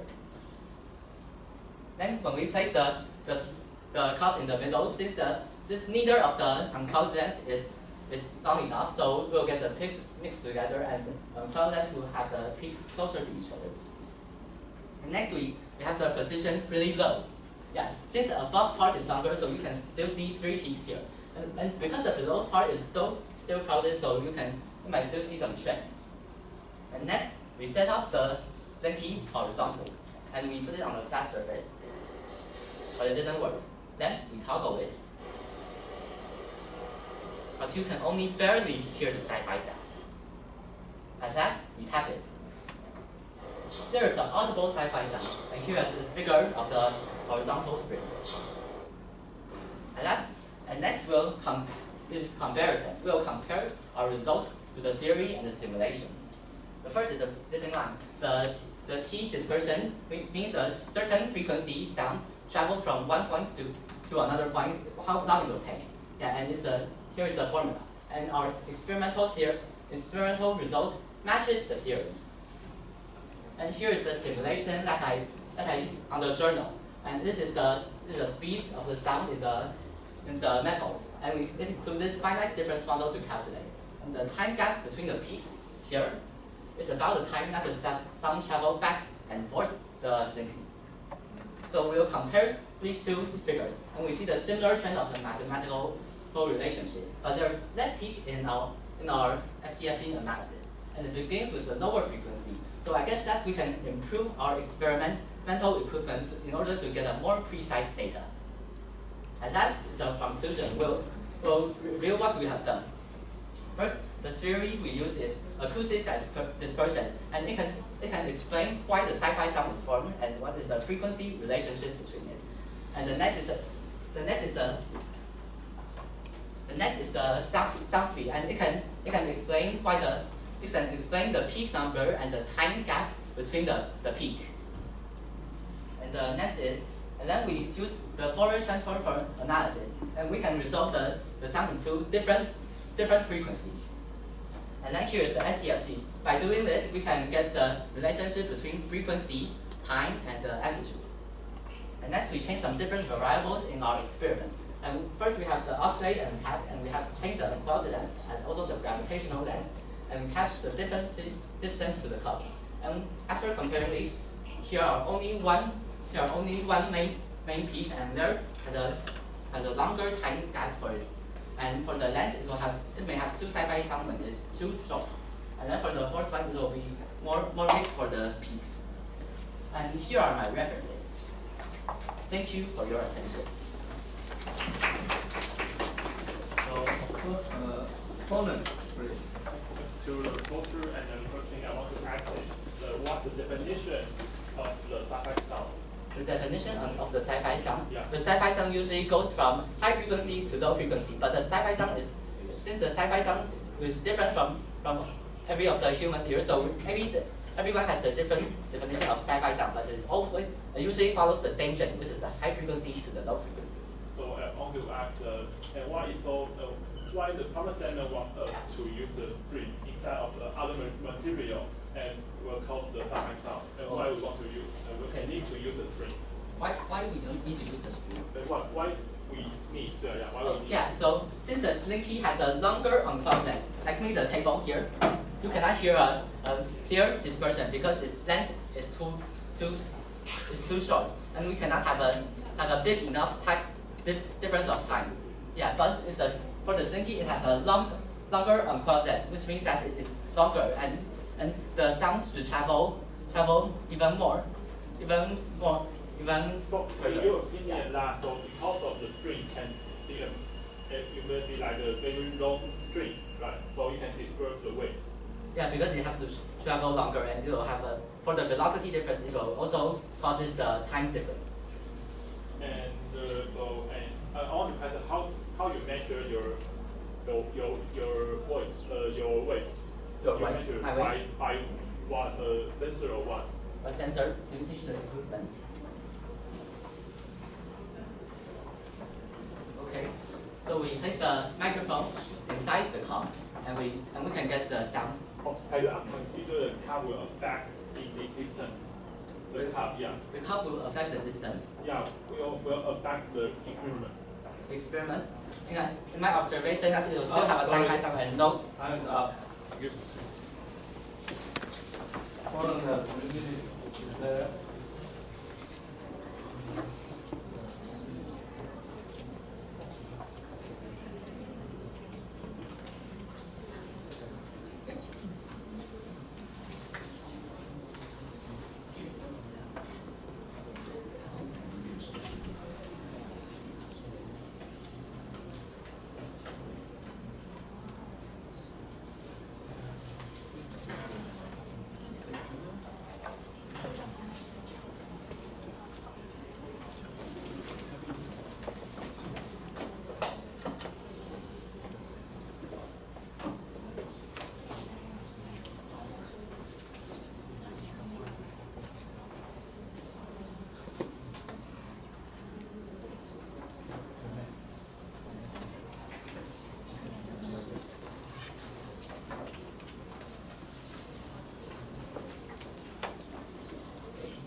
Okay, opponent, please.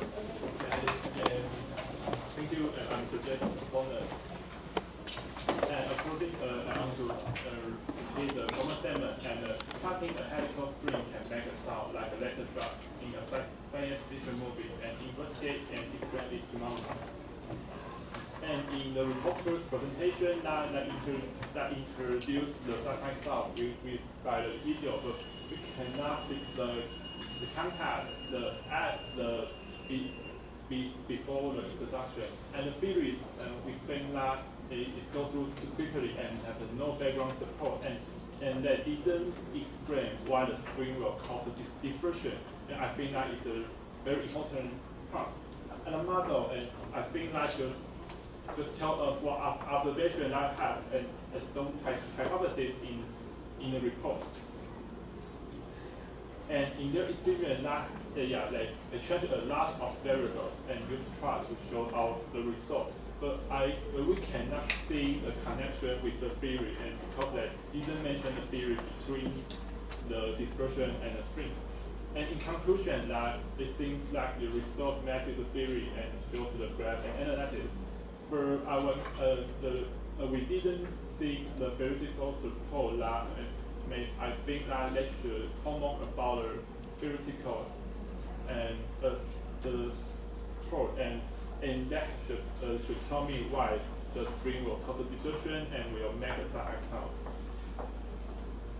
So to the reported prone that they use a sound channel and use a very advanced technique to show us the result.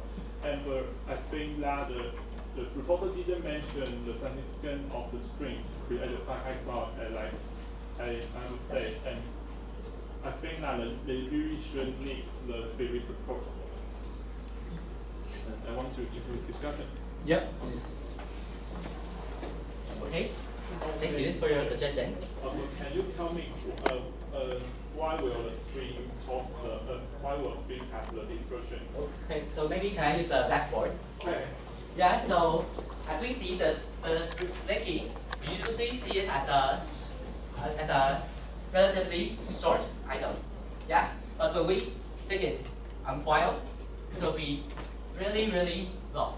Yeah, and maybe for a table like this, when we have a sound here, multiple frequencies generated. Yeah, and we'll have the fast sound travel faster and the low frequency sound travel slower. But there's only a minor difference since the length is too short, and even it has the same velocity difference maybe. Yeah, but the length is too short that it cannot provide enough time difference. But for the slinky, they have the same velocity, maybe have the similar velocity difference, but it travels much longer. I want to ask why will the high frequency can transfer higher? Why the high frequency? Why the frequency of high frequency can transfer quickly? Can transfer quickly. Okay, so maybe can you change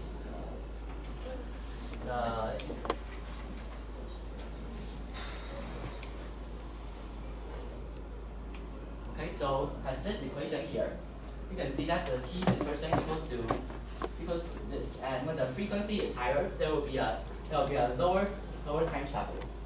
Lower time travel, and what's T? The T is equal to the, I think, why the T? What is the T? Yeah. That I mentioned in my presentation, the T is the T dispersion, which means for a certain frequency to travel from one point to maybe another point. Can you understand? Yeah. So so the T is equal to like so. Yes. Okay. And I want to ask so why and I want to ask about your vertical string instrument. You put the string vertically and horizontally. Exactly. Vertical and horizontal. You put the string vertical and horizontal. The experiment. And I want to ask if a vertical string like this will cause the density of all the mass center differences will cause the result. Yeah, and the opponent has a good understanding here. Since the gravity will grow, so it will be more cloudy for the vertical string. But if we set it horizontally, the coils are evenly centered. And this is the reason why when we toggle the horizontal string, there's no enough coil density for it to provide a sci-fi sound. But instead, if we set the slinky vertically, the bottom part has a really high coil density. So the coils are really close to each other, and it may bump into each other, and it will have a similar effect to the tapping, which is generating the multiple frequency, and the multiple frequency will disperse into sci-fi sound as we hear. And in your experiment, yeah, you just tap your spring, right? Yes. And you can control the tap flow is the same. Can you turn to the tap force page?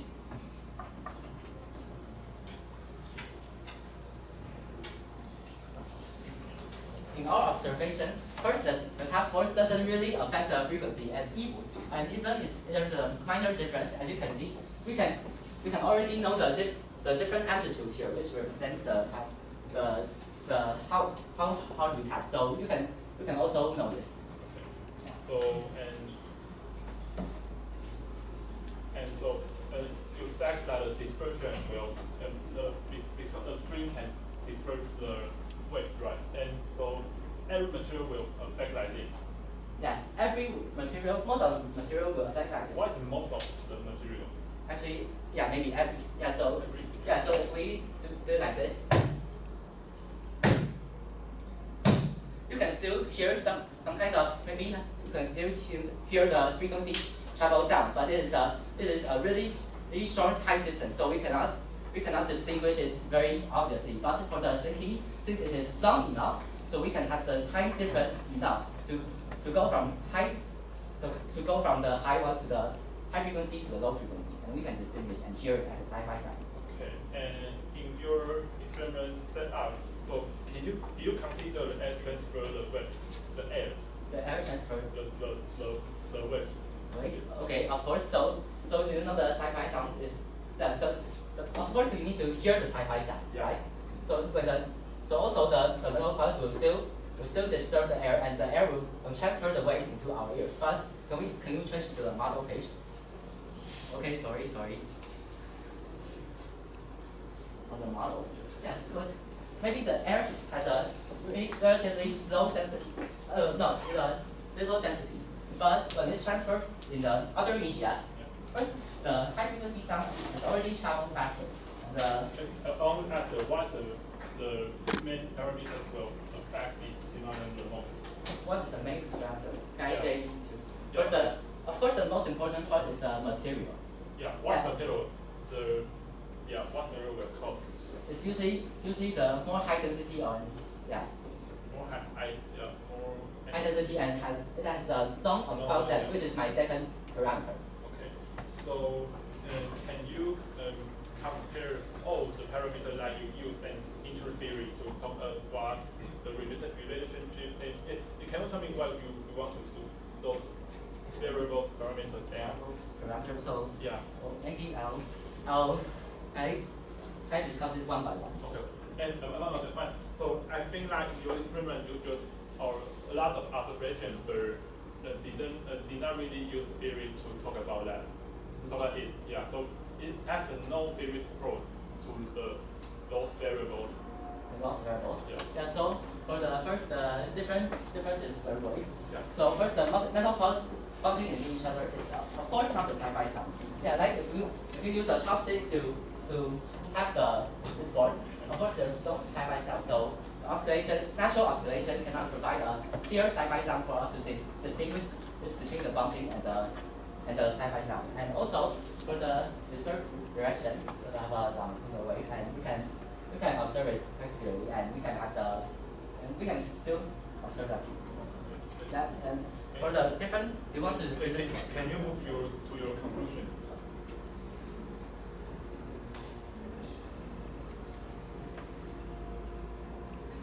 Which page of conclusion? So you thought any conclusion that I want to you to talk about that, and so you do a lot of parameters that in your experiment that and can you to compare those parameters with the theory to tell us what difference is between them? What is the differences between them? Yeah. Yeah. So maybe we'll check the variables page again, since you're discussing about the parameters.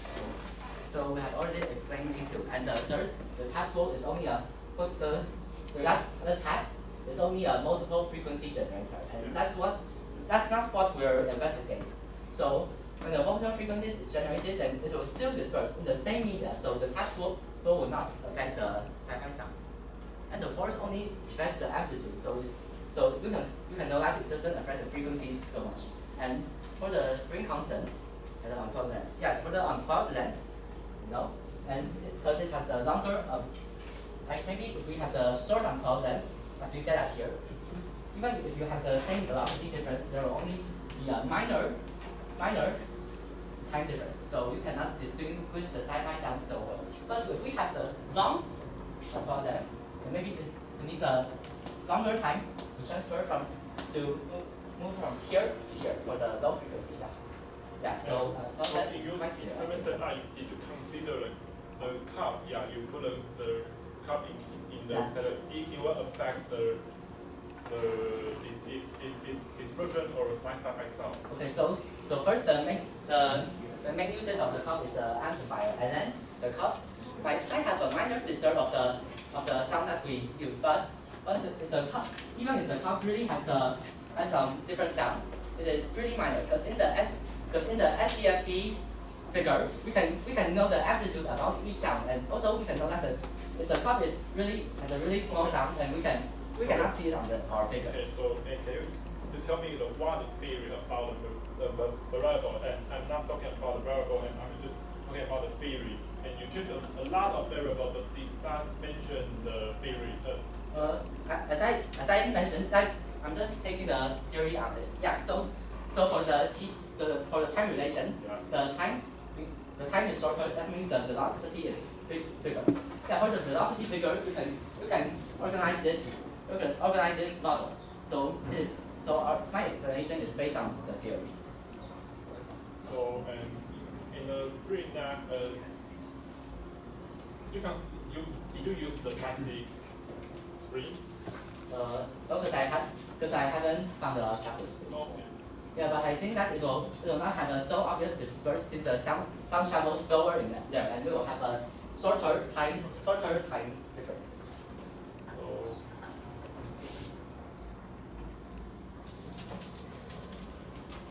So I want to portray about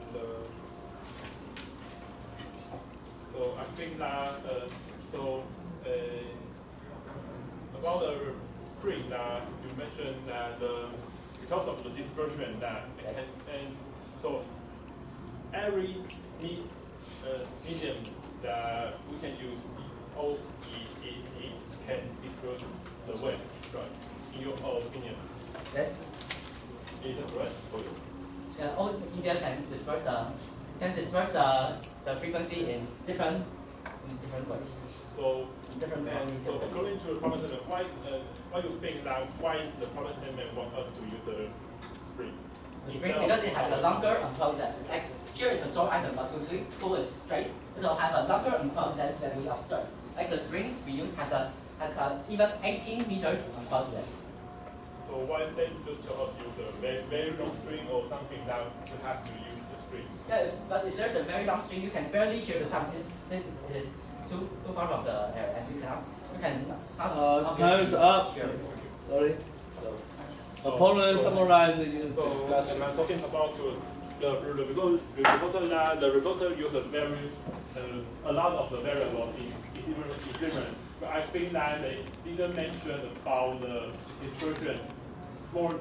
Can use the theory to talk about the dispersion more, and I think the dispersion will affect the Sci-Fi sound.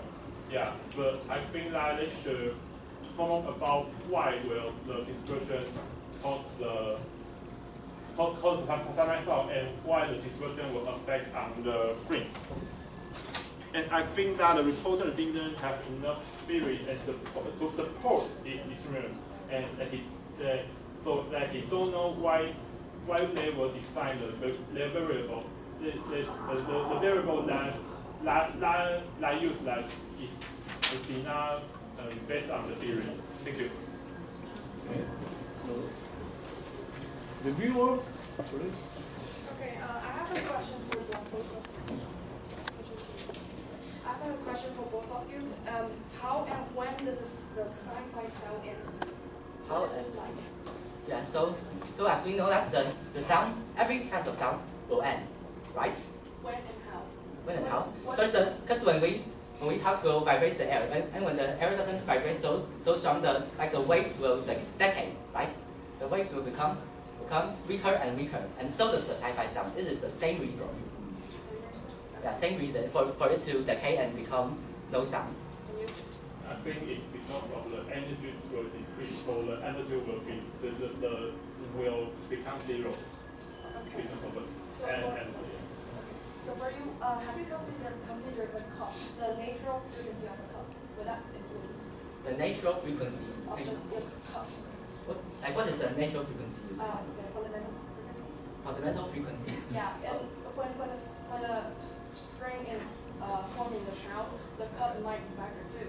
Yeah, so the spring is forming the sound, the cup will vibrate, and the air will vibrate, and anything around it will vibrate, and so we can provide the same frequency as it vibrates, and we can hear that frequency of the sound. And also, when we hear the sci-fi sound, we can have we can still hear the same frequency of the sounds traveling in the metal gloves. So is the cup. So are you sure the sound you collect is the frequency, or after the frequency traveling to the cup and the recorder? The frequency that I use is the frequency that I use is when the sound goes into the air, because we hear the sci-fi sound from the air. We won't hear it from the stinky. We won't put our ear into a stinky. So what I observed is there's a sound in the air, but I just put it near the cup. Okay, whatever. So for both of you, what will, if you change the spring to a plastic one? Plastic one. Yeah, what will that respect? In my opinion, that the spring will have the tension and stiffness, and the stiffening and the tension and stiffening will related to its density and its young modulus. And I think the young modulus and the density will affect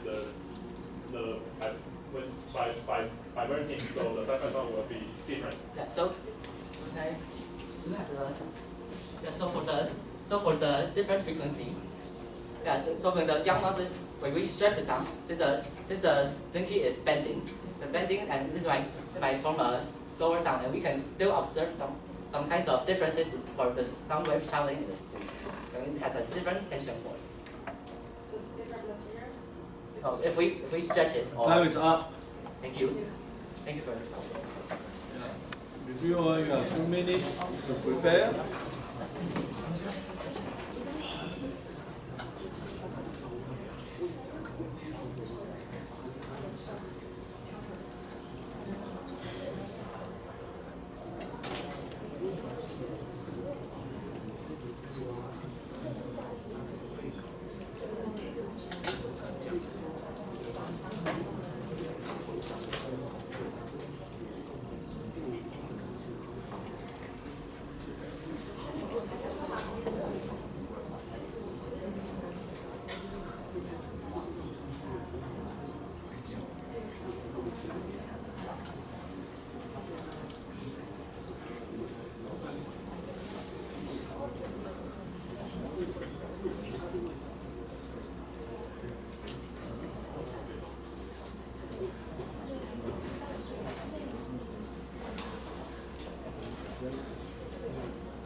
Reviewer, please.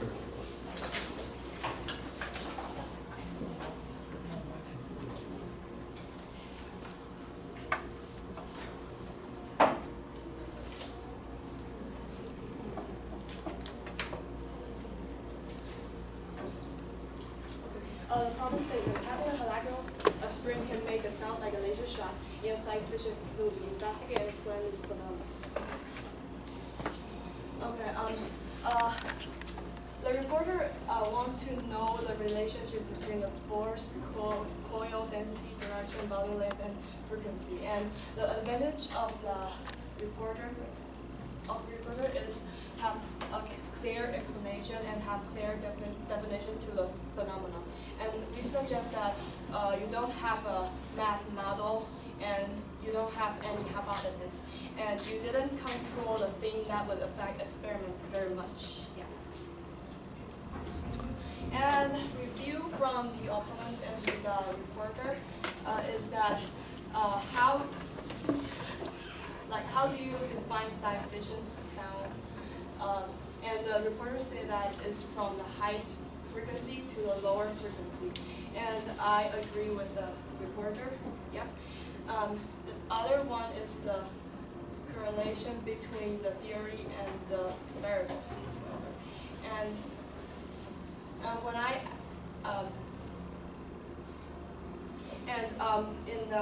I asked them the question. I think why I asked the natural frequency can affect the cup because but the reporter said it doesn't matter because I think the cup might change the frequency or the amplitude or the wave of the thing of the spectrogram you got. And the second one I asked is what will the different material of the spring, what will that affect the sound? And they say, yeah, it will affect. Yeah, because I created,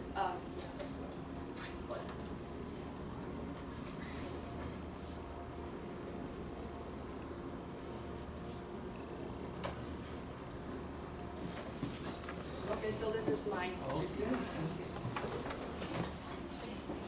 So recorder, please give the tool.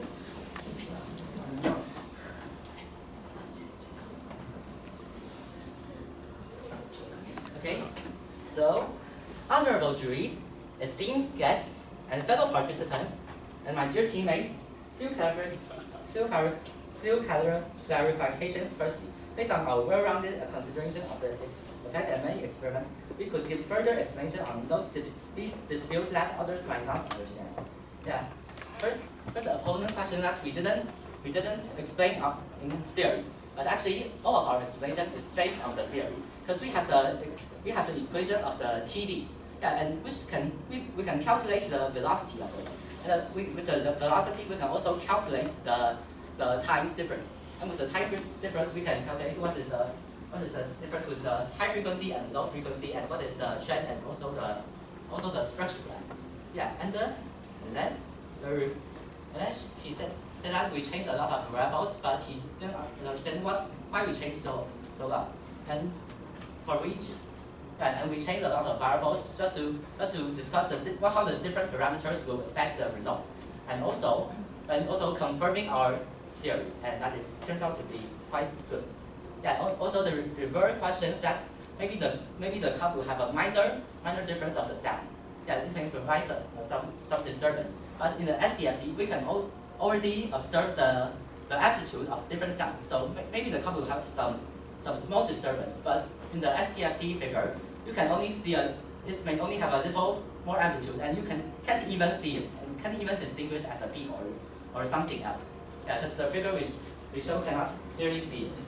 Yeah, and the time has finally come to now, and the adjournment of the meaningful debate comes to our side. Farewell to all you, and have good times engaging with this. Sorry?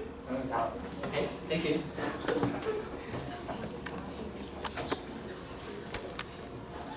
Yeah, so question from the jury. Yes? Okay. I have a question to all of you. Okay. In your report, starting from the report, you didn't consider the possibility that the amplitude Yes. for different frequencies might also have different rate of decay. Different rate of decay. Yeah, the amplitude as it travel on, Yeah. they might have different decay rate.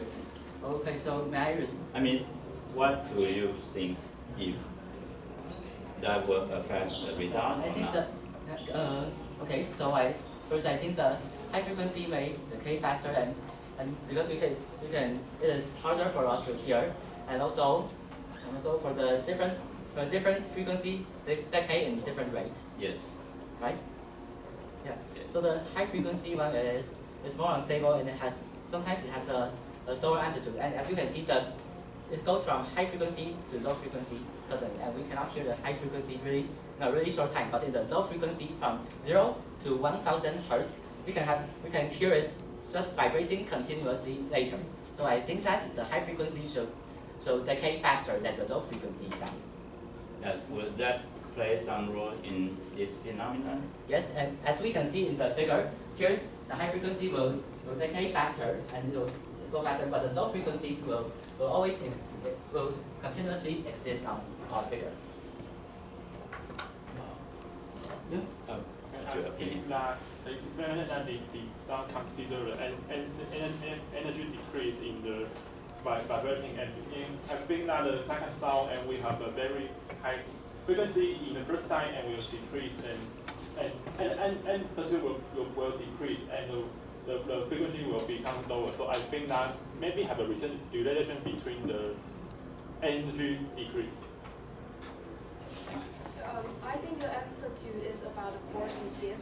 So and if the spring is fixed at both ends, it produces a standing wave, and when you tap it here, it get travel back and forth. And when you tap it stronger, it will travel more. So that means maybe it has both more peaks than the smaller ones. And the amplitude, I have checked on some reference that it doesn't matter the frequencies, but I think it matters the frequency, the peaks that the recorder collect. Do you understand? Okay. Okay, thank you. Yeah. Any more questions? I have Oh, question yes, please. for Onan. How do you think the sci-fi sound is generated in this phenomenon? I think that and in this phenomenon there will have a vibration of the spring, and I think that we will see the frequency will increase in very little time and have a very high amplitude in the waves, and it will decrease. I think that it's not just the high frequency from high to low, and also have a relationship between the amplitude. And I think amplitude will be amplitude will be the high from high to low. And how about you? Can you speak? Can you repeat the question? How the sci-fi sound is generated Oh, in this phenomenon? Okay, when you tap the spring, it gives you a force, and when it vibrates, it has this fundamental frequency that made the sound not this, but after its dispersion, it's the Bernoulli's equation, the TV things, all of the theory, it changes like this. Okay. Okay. Let me have a question for sir. So the question to the reporter. So the crucial issue here, obviously, is that somehow the sound wave, Yeah. the property of the velocity depends on the frequency. Yes. Why? Why the Any physical reason? Not math. Don't mention the math. What caused it? What caused it? Yeah. Yeah, because can I explain it? Sorry. First, can I use the rainbow? And like the rainbow, it will also have the same phenomenon for the multiple frequencies go into it and then it will disperse. And this is the same reason exactly for acoustic dispersion in my experiments. So are you satisfied with this explanation? I think the light dispersion is actually the head is up on the bottom of it, and the bottom is on the. I think the light dispersion is that the higher frequency travels didn't separate it after like a triangle glass things. It's separated more than the lower frequency. But in sound, I think the lower frequency separated more than the higher frequency. Okay, sorry, I already overused the time. So please, Jory, let's make a decision. Score. So for the reporter, 5,5,8,8,7. Thank you. For the opponent, 5,6,6,8,7. For reviewer, 46666. Okay, so I think that's all. Thank you very much. Thank you. And we are close all the sections.